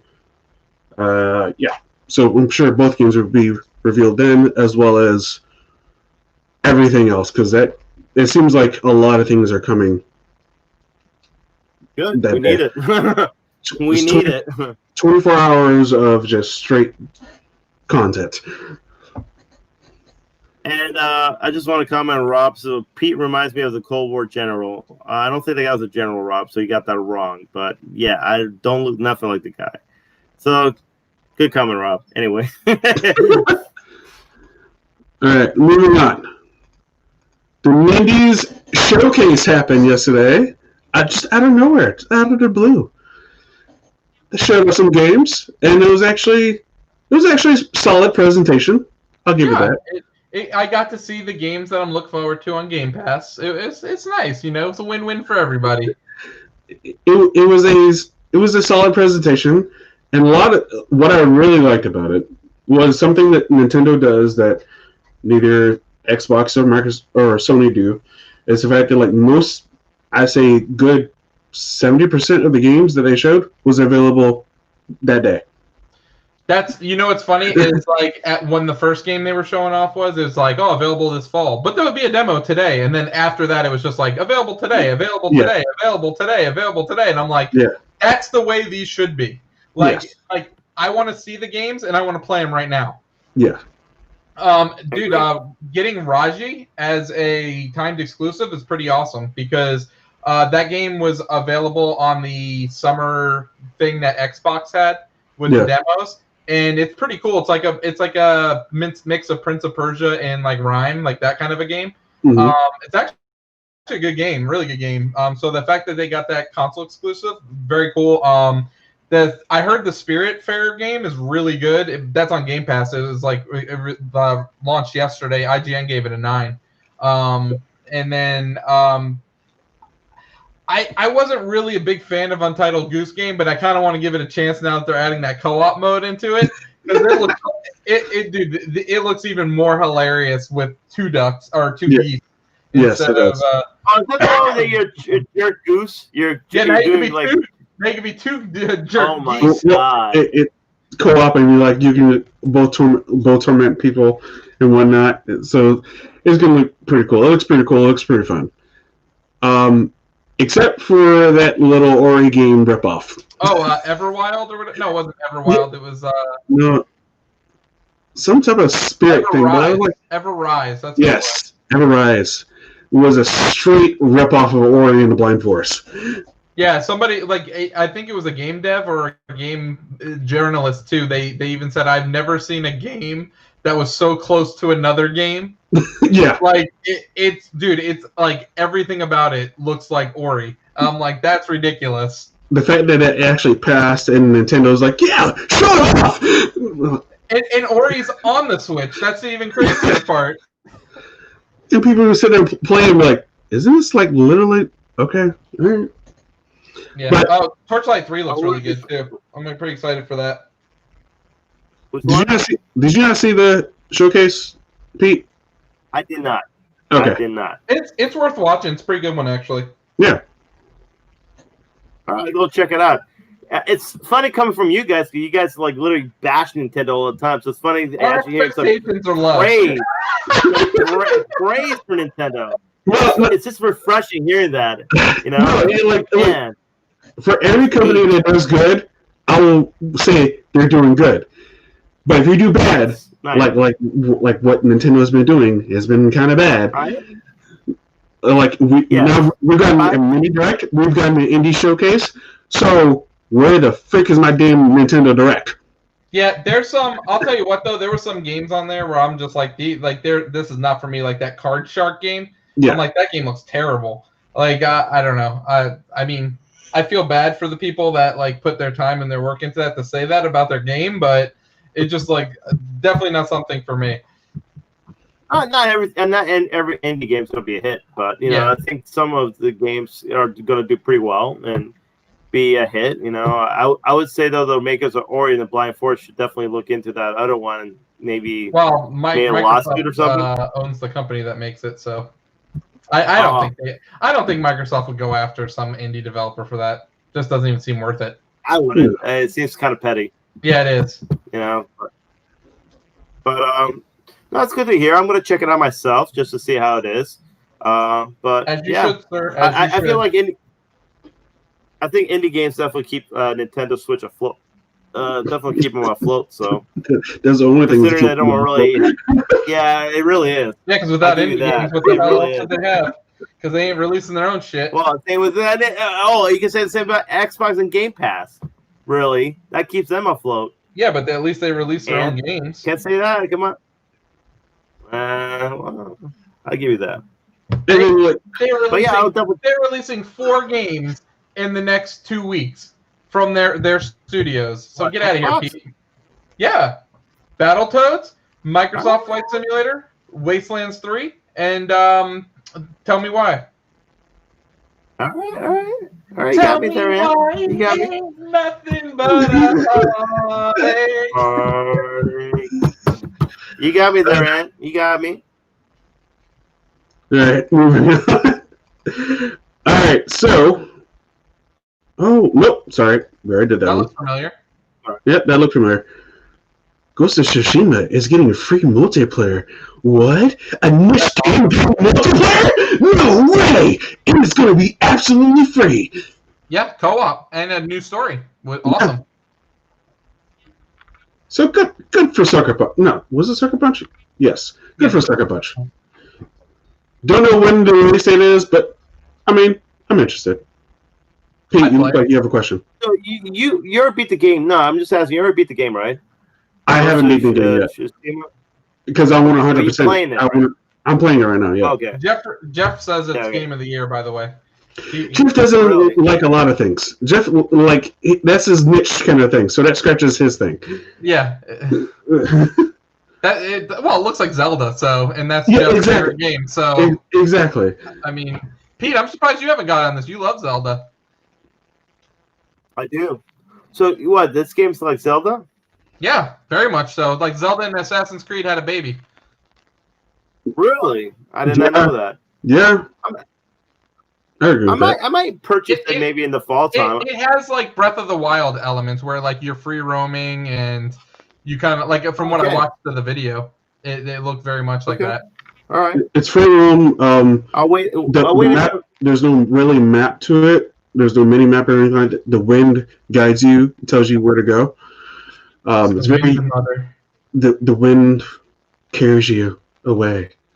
But yeah, it's very unique, very different. But this is good. This is awesome. I'm actually interested in that. Yeah, I definitely could probably buy it like when it goes to discount. I'm probably in the fall time. Usually that's when I buy all my games. Honestly, I'm very patient. I'm a very patient, cheap bastard when it comes to games. So I'll probably purchase it later on during the fall time. But like I said, though, I love Zelda. Why do you think I do Game Pass? I'm the most patient, cheap mofo you'll know. So I know that. I know you're a cheap bastard. That's why. I like to call it a cheap ass gamer, but okay. Kind of like those G4 days, man. Remember G4? They used to have a section called Cheap Bastard. You know, they're bringing G4 back. They are bringing it back. I know. Yeah. Olivia Munn, right? Isn't Olivia Munn going to be on it? She's in talks. Not confirmed. Rumors. What's she doing right now? Anyway, she's not doing anything. Maybe Renee Young's leaving to go there. Oh, breaking news right there, man. She's saying bye-bye to the WWE, mate. She should really go to ESPN. Or she should go to AEW. No, she should go she should go get paid by ESPN. She's that good. No, she's a great broadcaster. Actually, yeah, she should get away from she should get away from being in a niche thing and actually go make money. No, she can too. She's very good at that. She's a very good broadcaster, actually. Absolutely. And she doesn't, she doesn't really need wrestling anymore. I think that's what I'm saying. Like, get out of the niche. Get out of the niche and go actually make real money. Yeah. I mean, I could see her appearing with her husband at AEW, like making appearances, but I don't see her working for there. I definitely see her working for a good big company because I'm pretty sure she's. I could see anybody like Sports Center. TNT has her doing baseball, possibly, or basketball. Yeah, I could see them. I could see them paying her to do that, and then she could do both. I'll be honest with not changing subject. I'll be honest with the whole AEW thing right now with her and right now TNT and the whole WB thing. They fired the CEO who brought in AEW. So I don't know if that says anything about the company itself, like where they're at with TNT. Considering they have a new CEO now, they don't have that same. I don't know where the relationship is. I still think they bring pretty good ratings, so I don't see that diminishing. But you never know. I don't know how the new CEO of because Warner Brothers Media WCW was still bringing in good ratings when AOL Time Warner they got canned. And they said, get them out of here. And they got canned. But that's what I'm saying, though. I don't know what the new structure is. I still think, though, I don't see that happening. There's no rumors or anything like that.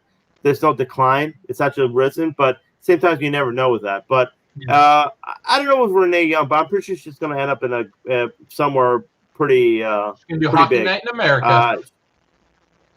Was that? She's going to do Hockey Night in America. She could. She's Canadian, so it's very possible. But I'm sorry. Go ahead. We're still talking about Ghost of Tsushima. You're good. Went off topic here. You're good. We're going to go into our reviews here in a second. All right. Cool. But I definitely will. I'm going to pick this up later on over the year. I'm pretty sure. I will eventually pick it up as well at some point. You ain't going to pick it up. I will. At some point, I will pick it up. Yeah, when it's on Game Pass. Oh, you don't get exclusive on Game. You don't get this on Game Pass, do you? PS Now. You want to get this again? Oh God. PlayStation Now. Oh gosh. All right. This guy. Let's go to our movie in review. Since we're doing 2 this week, The Bourne Supremacy came out 2 years after The Bourne Identity. Stars Mr. Matt Damon, Julia Stiles. Hold on a second, I gotta pull it up. Carl Urban, a very young Carl Urban. Carl Urban, yeah. When Jason Bourne is framed for a CIA operation going awry, he is forced to resume his former life as a trained assassin to survive. Now, this type of Paul Greengrass, your type of directing is very interesting because you do shaky cam a lot, and I don't know if I'm really big fan of it. Yeah, he does. Yeah. I don't know if I'm a huge fan of that, but for Bourne Supremacy wise, it felt like a thriller to me. The beginning of it was the opening of it was like kind of shocking when they killed the girl. I was like, holy crap! I totally forgot about this. I totally forgot that happened. And then like you see it go off the cliff, and you're like, oh, that's all right. Okay, so they opened the movie like that, and then since then it's been like Carl Urban is like hunting Bourne, feels like the whole entire movie, and Bourne just moving different places. But one thing about this movie, I remember being kind of the oh shit moment. Do you guys remember the trailer for this movie when it came out? I don't. At the end of the trailer for this movie, a little bit. At the end of the trailer for this movie, he's like, "Oh, I want to talk to Anna." It's like, "Oh, I don't know if I'm gonna be able to find her." It's easy. She's standing right next to you. Like that movie was in the trailer. The trailer, and everyone's like, "Oh, look at that!" I remember seeing that scene again. I was like, "Oh shit!" It was like, it still gave me the feels when I saw it this time too. So it was. I overall did like this movie. That's better than the first one. The first one, you get to know the characters. The second one expanded on that, but then you got to see more of the action. And then we'll talk about the third one next here in a second. But I like the movie. What do you guys think? I think it's more. This one's more. Oh, go ahead, Ant. No, I was going to say I do like that there's a top level exec in this one that's kind of on his side. Yeah. Not really on his side, but like seeing through the bullshit of Treadstone. So you got a little bit power plays going on at the CIA level. Sorry. So that adds a little bit different dynamic where he's kind of like on the streets of it. When we talk about the next one, you'll see that even a little bit more. I do the beginning still, like when his girlfriend gets it nuts. Like that is like, it's just there wasn't a lot of movies that had shot kills like that at the time. Yeah. It's more. I really feel like TV shows like 24 and Game of Thrones and stuff like really have like kind of went like overboard with the shot kills. Yeah. Not saying it's a bad thing, but like I think like it's more prevalent. This is kind of earlier on, and I remember the first time I was like, "What?" Like it was pretty nuts. Like when that happened, like and she stayed dead, which we all know action movies that normally doesn't happen, and but like that was like it was a kill, it was a fresh kill, and it set the stage for really the movie, and it's cool. I enjoyed it. I thought it was good. I don't know if I would say better than the first, but it was definitely not worse than the first. So like it was I would say it's a very good sequel, and the fact that it continued moving the story and what they were trying to do with the character. I kind of like this one because I feel this one's more. I really like this one because I feel this one's more of a revenge movie than the first one. First one is trying to discover who he was, like discover all the they were kind of after him. He's trying to discover everything about it, like kind of a mystery, trying to unfold like all the stuff about himself and all that. His stuff from amnesia, and but this one felt like a revenge movie just because of they killed this girl, so it felt like he was coming after Treadstone and everybody else involved in it. So I felt like and you feel like you say you feel much more personal like vendetta with him. You can understand his character and all that more often. But there were like some of the action scenes were really good. Chase scenes, the chase scene actually, the car chasing with him and Carl Urban was really awesome. I thought it was. When what I'm saying? Yeah, really awesome. That whole car when they're going through the tunnel over there in Russia and all that, and then so I thought it was really cool too. And I like the fact that you just seeing what he did, like killing the girl's parents.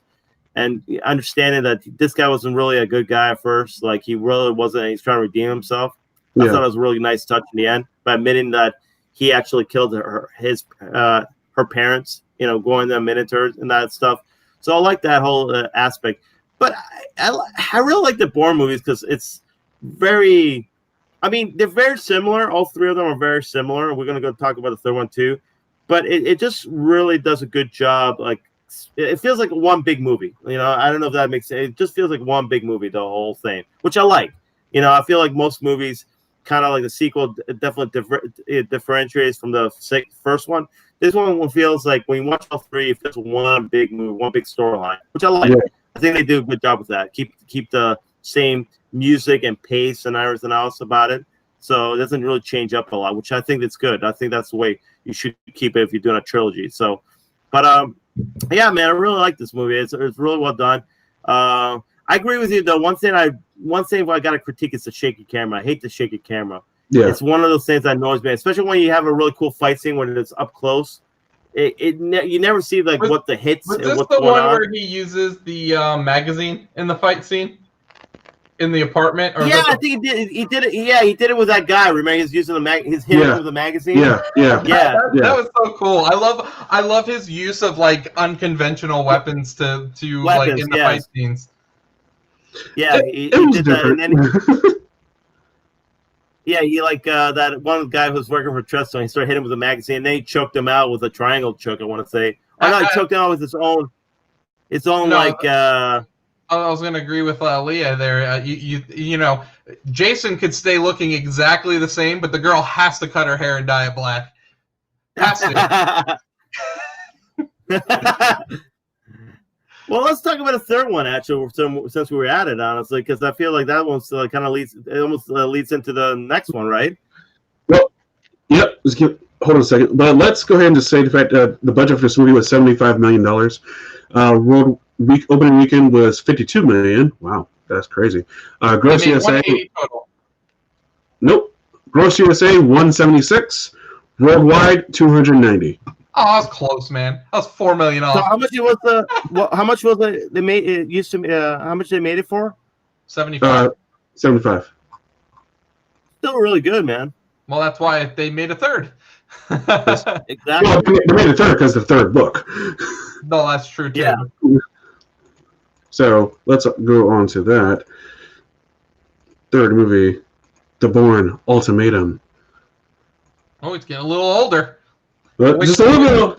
The movies actually take place, within 2 years? No, this one came out in 2007. No, so I mean in the story though. It all takes place within 2 years. It's like a short. Yeah. Like a short period. I know that. Yeah. But Bourne Ultimatum came out in 2007. Jason Bourne dodges a ruthless CIA agent and his agents from a new assassination program while searching for origins of his life as a trained killer. So this movie was more action packed than I think of all three of them. Yeah. My opinion. Yeah. You barely got a chance to breathe in the movie. Especially that chasing with the rooftops to like apartment chase, that like jumping through windows and all that kind of stuff. Like, holy crap, there's so much going on right now. Yeah. The motorcycle part was pretty cool too. Yeah. Which one? The motorcycle part, where the guys on the motorcycle and they're like meeting him down at the and then like Julia Stiles' character was like hands him off the phone, like that whole part. Oh yeah.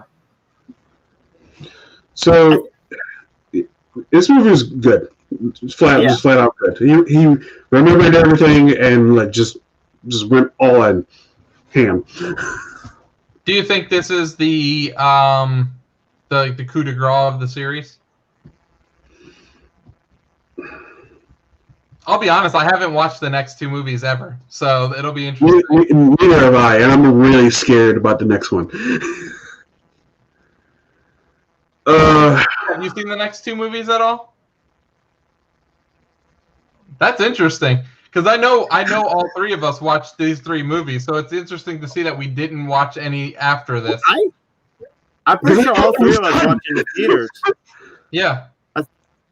I would say all three of us watched in the theaters when it came out. I did. But like I felt like this was it. This needed to be done. And like, okay, I got the conclusion I wanted. Now I'm done. Now I can move away from it. They brought it back. I'm like, Matt Damon didn't come back for the next one. Yeah. I even read a book after this one, just so I can continue on with the Bourne series. But they had nothing to do with the Bourne Legacy movie. I did like how they ended this movie, though. Oh yeah. Yes. I like how like he gets shot and then it kind of ends where he's alive, but you don't really get to see him again at the end of the movie. Yeah. One thing I want to say about this movie though was really cool. I thought one of the first cool action scenes was like the one where he meets up the reporter. I thought it was really cool, that whole he's telling the reporter, like, okay, tie your shoes, like go this way, go left, go right. You know what? It reminds me a lot of that scene with, and I don't know if you look at the Minority Report with Tom Cruise, and when he gets like one of the girl the psychic who tells him like, oh, throw change in the floor, hold the umbrella, when they're trying to miss a police. Kind of the same, almost a similar scene and all, which I thought was really cool, dude. And I love that Jason knows everything, he sees everything like going around. And it goes to show how much of a badass he is. He knows what's going on with everything, and it's I mean, it's also kind of dumb too, because the reporter like didn't listen to the guy, like literally told him do this, do that, and didn't listen, and ends up getting killed because of that. But scared. Yeah, exactly. But and also the fight scenes, the hand-to-hand combat, it's always badass with Jace, that guy. What's the name later on with him and the assassin of Julia Stiles. I mean, he was like fighting with a book, for God's sakes, using a book and punching the book right in his face. I'm like, really? I mean, like just shoving it and then punching it, and I'm like, damn. Like, who thought the book was like a lethal weapon, but he's used as a lethal weapon and all that. So, yeah, man, it's really enjoyable stuff. I really enjoyed it. I kind of like the. Pretty much you find out his real name and everything about himself. So it really fitting trilogy, I think. It really filled all the holes. Yes. And and made you kind of satisfied watching this whole trilogy, and how and like I said, I do enjoy how it ended too. And in a very like very Dark Knight Rises esque, I always say, like you think he's dead, but he's not dead. So kind of like the Dark Knight Rises. So I kind of like that and how they ended it that way. So it's a very good movie. I think the trilogy was excellent, actually. One of the better trilogies, actually. It's funny when we talk about trilogies, and I would say this one's really. Well, not anymore, I guess. Not anymore, but I'm just saying that when we talk about trilogies, usually we always. I think this one gets, not really. Not a lot of people talk about this trilogy, but I think it's a very solid trilogy because all three movies are excellent. I think they're very good action movies. Yes, they were. Very good. Wow, though. Okay. I'm guessing it probably doesn't get the high praise because they're all pretty similar in plot. Yes. Yeah, they are. But like I said, though, it feels like one big movie more than separate. You know what I'm saying? I kind of look at it that way. All right, let's hear the budget. Ooh. What? Guess. $110 million. Right on the money. $110 million. Yes, that's how much it costs. Ed? I just guessed because I knew it would be higher than the last movie. So, opening weekend, can you guess this number? What was that? Opening weekend, can you guess this number? 73 million. 69, almost. Ooh, within four. Gross USA. Gross USA, 189. 227. Worldwide. Really good, Ed. So probably about 400 worldwide then. 444 worldwide. Yeah. So why? So it kept creeping up. What was the deal with not getting Matt Damon back for a fourth? And what was all that about? No idea. Because that might have been on Matt Damon, man, more than anything. Yeah, I feel like the next movie, when we talk about it next week, it's going to be a drop off in money. Is it? Oh, hold on. Let me see. Oh no, you gotta wait till next week. Give him a reason to come back. This is to come back, Chris. Okay, fine. Here's a trailer for it. Take this off. What's your name? Kenneth Gibson. Will you give yourself to this program? Yes, sir. There is nothing that you wouldn't do for this country. You have the strength to do what's necessary. How is he? He's cramped. Oh, that has healed well.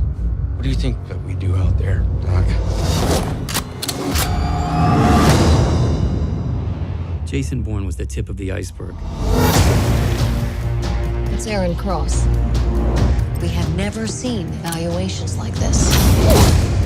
He's Treadstone without the inconsistency. I've never met anybody in the program. So how many of us are there?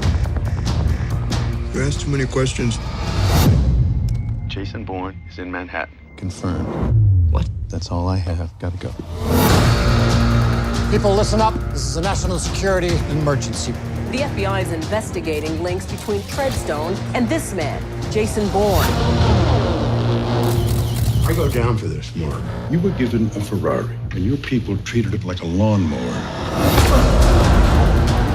You're asking me to wipe the most valuable assets we've ever put in the field. You can start to consider the magnitude of what we're facing if this moves sideways on us. Meaning what? Meaning we will burn the program to the ground.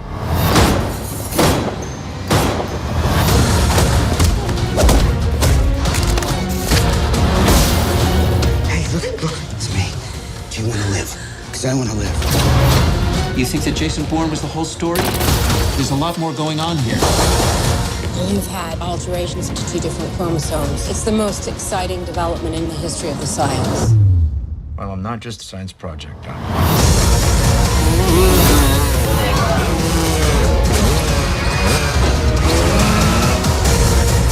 I gave them everything. We both did.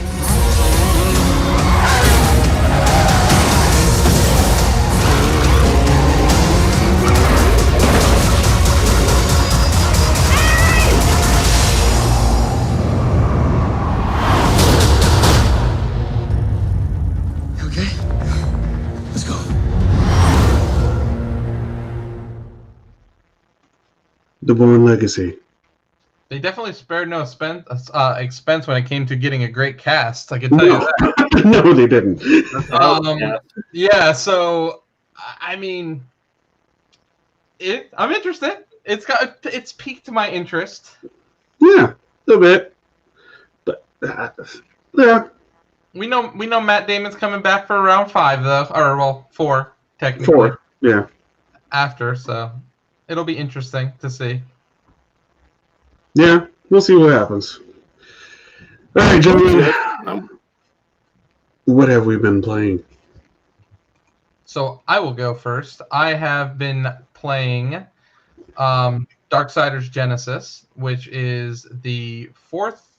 Well, it was like the 3rd, Genesis game or Darksiders game, but it's actually a prequel, and it doesn't play the same as the other Darksiders game. It is a like Diablo clone kind of game, but it's interesting. You control 2 characters and you switch back and forth between them. So I'm enjoying that. I beat Carrion, which is a horror-based Metroidvania game where you play as the monster, and it was interesting. It was fun. Mm-hmm. What else have I been? That was a little weird. Is there a countdown? There was for a second. It was. Either way, yeah. So I've been playing that. That's about it, I believe. I'm about to start Halo 5 at some point, but I didn't have it downloaded. I thought it was in the Master Chief Collection, but I was wrong. But now it is downloaded. So that's my last main series Halo I have to beat, and then I will have finished the whole franchise in less than 2 months. So. Woo! Pete, you've been playing some SNES games and NBA. All right, Chris. No, just kidding. Go ahead, Pete. Well, no. Actually, I was playing still a little more of Ghostbusters Remastered on my Switch and all that, which is a fun game. I already talked about it before and all that. But yeah, I was playing a little bit of that. I don't think anything else I played besides that, though. Nothing else worth talking about, but that's about it. Chris? I can say I played the Avengers beta. And? Twice. Nice. I'm worried about this game. Is it like Destiny, but with Avenger characters? Yes. And it's it's not totally fun. Not totally. Yeah, I'm very worried about this game. Not really. I would say play the wait and see card, Chris. Play the wait and see. I mean, more likely I probably end up getting it, but like as of right now, it's more or less the fact of like, oh, select a mission, choose what character you want to play as, get your gear ready, go ahead and fight all these enemies. Mission ends. Okay, next mission. Get in a room with a bunch of bad guys, fight them all, use your powers. Okay, next mission, do the same thing over and over and over. And it's like, all right, I see where this is going. That's what was refreshing about the Batman games. Yeah. Don't get me wrong, there is a single player to it. That when you first start off, you get to play as literally everyone. You play as Thor, Hulk, Iron Man, Black Widow, and Captain America. I was like, oh, this is actually kind of cool. Seems interesting. All of them have their own different techniques and how they fight. And you're like, oh, pretty cool. But when you get to the multiplayer aspect of it, and you have to select your own character, and it's just like, I don't know. It just feels very, very weird. But it should be coming on Xbox. I think the 28th, the beta comes out. Well, it's for everyone on the 28th. Yeah. But Oh, like, it's coming to Xbox sooner? Yeah, it should be. It was on PlayStation for everyone, even if you didn't pre-order it last weekend. So it may be this week for everyone as well. Have I been playing anything else? I might give it a try. Not really. No, not really. Just been kind of waiting for Madden to drop on Origin on the PC. Is that tomorrow? No, I think that's next week. Oh, okay. Yeah, I think that's next week. Oh, I did play UFC 4. And? Oh, nice. It's simpler than the other ones, but it's still UFC. Is John Jones dropping the belt and becoming a heavyweight in that game as well? Oh, God. You might as well be. He's gonna get rocked as a heavyweight. He shouldn't do it. We'll see what happens. That's all. Challenge, man. Yeah, I mean, himself. good for him to try to challenge it because he's getting bored of the competition in the division he's in now. But I mean, dude, honestly, good on him for trying something different. But I feel like he's gonna get rocked. So. DC retired too. Yeah. Daniel Cormier retired. So stars are leaving, man. It happens. Everyone gets old. Yeah, it does. So what have we been watching, gentlemen? Because I've been watching absolutely nothing. Pete, you go ahead. I watched a couple of episodes of Muppets. What's the Muppets Now? Mm-hmm. Right, Ant? Yeah, I've watched all 3 episodes. They're pretty funny. I watched the first 2. Danny Trejo's in the second one. Hilarious. Yeah. Well, no, I think the highlight to me had to be Swedish Chef.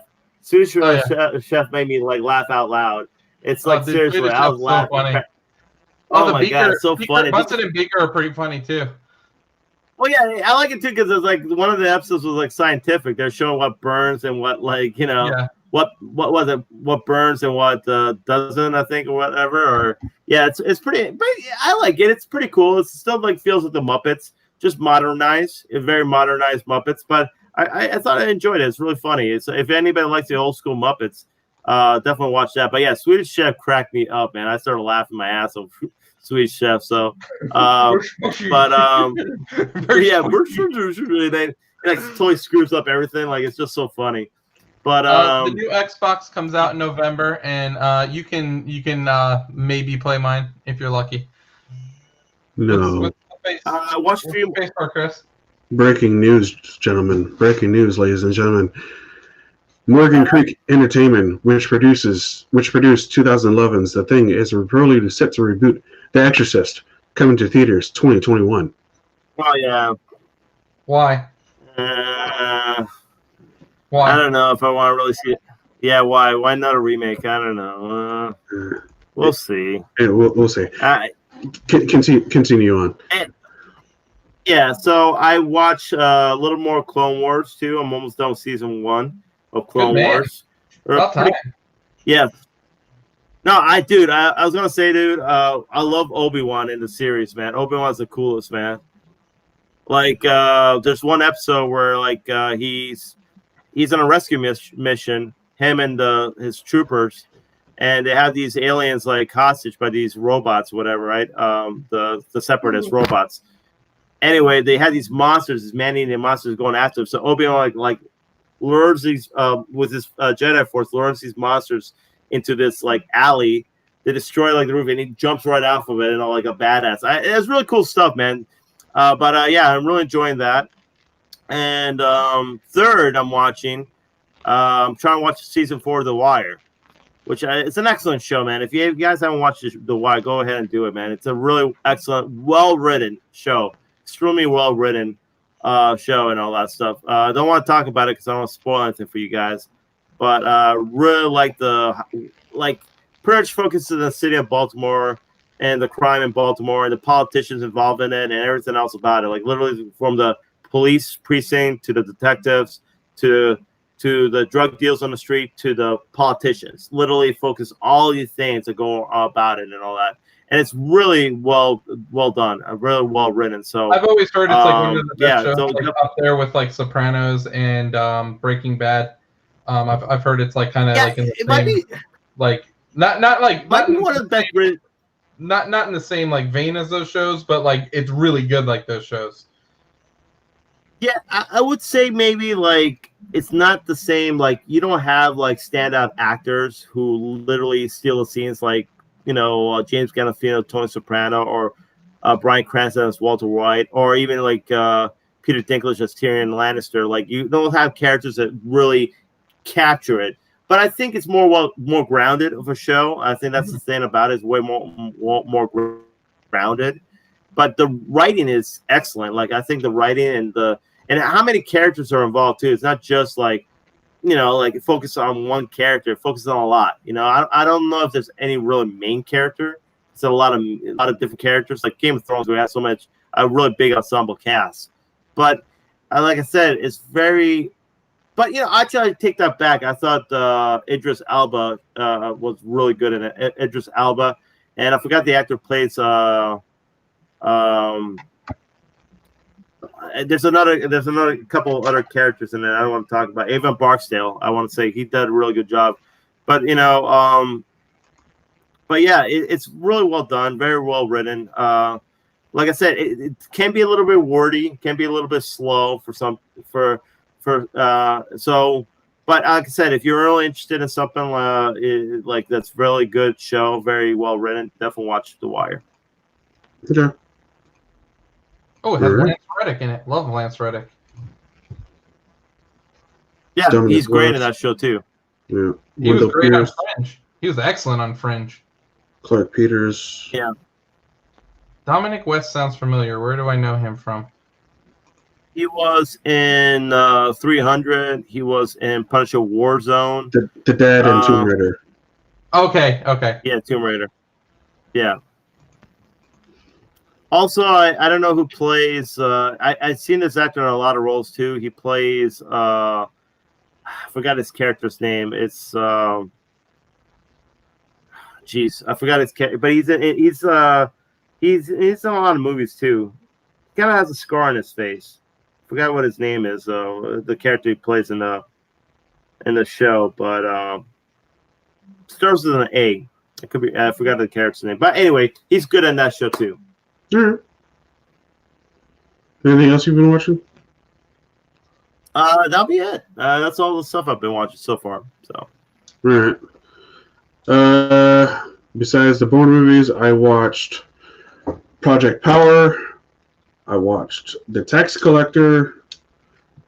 I watched. I think that's it. Project Power. Out of the two, Tax Collector was the better one. We played that trailer for Tax Collector. It looked so good. It did look so good. It looked so good. Not good though. Not good in this movie. Seeing the movie, I don't know what about it. It just didn't. It was like, it didn't like grab me. It didn't like oh, this is something we should be paying attention to. This is like has some twists in it, and like this is probably one of the worst David Ayer movies I've seen. Worse than Suicide Squad. Yeah. Didn't he do Suicide Squad? Yeah, he did. Worse than that one. It's so weird because I like Street Kings. I really like End of Watch. That's my absolute favorite movie by him. Dude, seriously, I love End of Watch. That's such a good movie. Never seen Sabotage. Never seen Fury. Suicide Fury was excellent. Fury was great. Fury was good. I gotta watch that then. Fury with Brad Pitt, Shia LaBeouf, John Bernthal, Michael Pena, and Shia LaBeouf. And Jason Isaacs. Yeah. Yeah. I need to watch that movie. Hey, so speaking of Shia LaBeouf, did you hear the rumor that he might be playing Iceman in the MCU and the new X-Men? He might be playing Iceman. I heard Wolverine. I'm not okay with that. What? Was that? I'm okay with Iceman, not Wolverine. No, not Wolverine. No, he cannot play Wolverine. He doesn't look like at all. Like, I know he gets into characters. I can't just see him with that. Iceman, I think he'll be pretty good as Iceman. If it's like old school Shia LaBeouf, though, if he's old school, kind of like, trying to be all funny and quirky and all that, like kind of like that, I could see him definitely playing Iceman. But but his serious roles are actually really good, though. I could see him as Human Torch as well in Fantastic Four. Maybe that's what it was. Maybe that's. I don't know. I saw a picture of him like being someone like a comic book was after seeing Tax Collector. I was like, maybe that will work. because for a tax collector, he like if it wasn't for him, I probably would not watch this movie. I probably would have gotten halfway through. Did a And good like, job, you think? He did a great job. Like he's a good actor, actually. He actually I felt I was scared of him. Like if me and him were to meet on the street, I'd be scared shit of him. I don't think he would have been a bad bullseye like in Deadpool or not Daredevil. Sorry. No, he wouldn't be. He is a good actor. Like he really is. I gave him crap so many years, I think. But honestly, we see some of his roles. Like he actually is a pretty damn good actor. Shia LaBeouf. I feel like if you've never seen Fury, watch Fury. I've seen bits and pieces. I need to watch the whole thing. I've seen bits and pieces of Fury. I never got a chance to see the whole thing. But he was good in Lawless. Lawless, he was really good. Yeah. He did a good job with that. Yeah, but I feel like when he hones his craft, he's definitely a good actor. But I had no problem him seeing. I don't know about Wolverine, but I have no problem seeing him in the MCU in something like Iceman maybe, or somewhere in that type of role. So we'll see. Or even Human Torch. He'll be good at Human Torch. So yeah, we'll see. But Project Power. Great acting. From Joseph Gordon-Levitt, who we haven't seen in quite some time. Yeah. And Jamie Foxx, both of them did a phenomenal job, as well as the girl that was in the movie. She did a very good job. The directors, good job. Sorry, more than one. Directors did a good job in the movie. I had no problem with it. One problem I have with this movie is the script. This felt like it was on its third or fourth draft of the movie. Like, a lot of things didn't make sense. One thing I had to critique about the direction of the movie is there's one part of the movie where there's this big action sequences happening, but like we're not watching it. The audience is not really watching it. Is going off in the foreground, is actually paying it. What we're supposed to be paying attention to, or at least where the camera's focused on, is what's happening, like inside of a tank, kind of thing, and not what's going on outside, where Jamie Foxx is like kicking ass. And like there's a big, huge fight scene that happens, and like we're focused inside this little tank thing, and we're like, why are we focused here when right outside I can see Jamie Foxx just beating someone's ass? It just seemed very weird to be focused on that. But other than that, I mean, I really did like the movie. It's a very cool concept. I know that Netflix paid a lot of money for this project because they were in a bidding war with other studios for it. It's a very cool concept. You take a pill, for 5 minutes you have superpowers. You don't know what your power is. You could blow up. You could have an awesome power. You could turn invisible. Or you could possibly just freeze to death. So I have a question. Like, after you've taken the pill once and you know what your power is, if you take a pill again, will you get the same power, or is it random every time? You have the same power. Oh, okay. So That's okay. pretty cool, actually. Yeah. So, like, pretty much, Joseph Gordon-Levitt's character, he knew he had, he knew he was, like, strong. His skin would turn strong and, like, and whatnot, so he wouldn't get hurt. So, like, whenever there's a situation that comes up, he's like, all right, I'm going to go ahead and take this pill. And for 5 minutes, he will time himself 5 minutes, and he will go do what he has to do. And then when 5 minutes are up, he either had to take another pill or just he'll be done, kind of a thing. But you don't know everyone's power, especially you don't know Jamie Foxx's power. He doesn't show it, or he doesn't tell it to you like till like almost the very end. And when that happens, you're like, oh, okay, all right, I see. But, I guess certain people actually die, like they get the wrong power and they actually die. Well, like, they don't know what the power is, so they just take it on a chance, and they just go like, oh, I see this pill here. Let's see what I can do. Take it, and then like all of a sudden you'll see them explode. And you're like, oh, they're like, oh shit, or like you see someone else like kind of like almost freeze to death because their power is like ice. and whatever they touch turns to ice. And in fact, like another power where I freaking hate this guy so much because he got owned by Eminem. Machine Gun Kelly. His power was he pretty much turned into his body pretty much was on fire. Like he took the pill, his whole body like engulfed in flames. Like it was pretty interesting. Like imagine the Human Torch was without the flag of flying. Okay. Or throwing fire. But like he literally just his body caught on fire. You're like, oh, that's interesting. Don't want to get around you, kind of a thing. But I mean, it's a cool concept movie. It's an okay movie. I'd say watch it if you haven't seen it. If you were looking for something to watch, it's not bad. Something just for something to watch. Yeah. But other than that, I have not seen anything else. Anthony, you look like you're researching something. I was looking. Yeah, I was looking who's in that movie as you were talking. Oh, okay. No one big besides Jamie Foxx and Joseph Gordon-Levitt. Yeah, I really didn't notice anybody off the top of my head. Yeah. But anyway, gentlemen, is that all you have for this evening? Yeah, that is all I have. Our it. vote should be coming up next week, right? For the following week. We are voting on.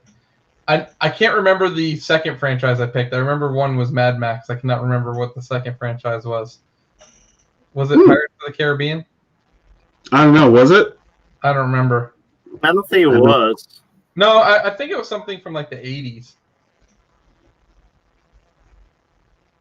I don't know. Mad Max and something else. Yeah, I'll have to think about it. All right. Well, while you think about it, actually, do I start that voting next week then? Because we'll know the last movie the week before. Yeah, I'll start the voting next week. Between Mad Max and what was the other one, guys? Come on. I don't know. Was it Predator? Out. Predator or something? What was that? Predator? I don't know. Goes to the X-Men movies. A lot of movies, man. It's a lot of movies. Well, what else has like 3 or 4 movies in it, like Mad Max? 4 movies? I thought I had like You did. Pete, I'm doing 5. Come on. Pete, I thought Pete did too many with the Evil Dead. Army of Darkness? Come on. I think that's the only one I needed was Terminator. Terminator, says Leah. Terminator? Okay. Terminator it is then. Mad Max versus Terminator. Oh, gosh. Terminator's going to win. Well, maybe not. I don't know. Not necessarily. Oh. That's what it's going to be, though. Terminator. We had Genesis and the other crap. The other shit movie. Whatever it was. Was Genesis and Dark Fate? Oh, Dark Fate actually I heard it was pretty good, actually, wasn't it? Yeah, it was actually pretty good. Yeah. Yeah. The one where like you see John Connor as a Terminator, that sounds stupid. Yeah, so we're gonna do Mad Max and Terminator. So Terminator 1, 2, 3, Salvation, Genesis, and Dark Fate. Yes. Gotcha. 64. Okay, that sounds all right. I'll be voting for Mad Max. And if we gotta do if we have to do horror movies, we should do Saw versus Final Destination. That's a lot right there. Or Paranormal Activity versus Final Destination. Which one? Paranormal Activity versus Final Destination. Paranormal Activity. I don't watch that. That looks creepy as hell. What a puss. Come on. That is correct. That is correct. What a puss. Hey, look, it's Scriven. You missed you missed these beautiful faces. All the show. But anyways, that's all we have for tonight since Scriven's here. Idiot right there.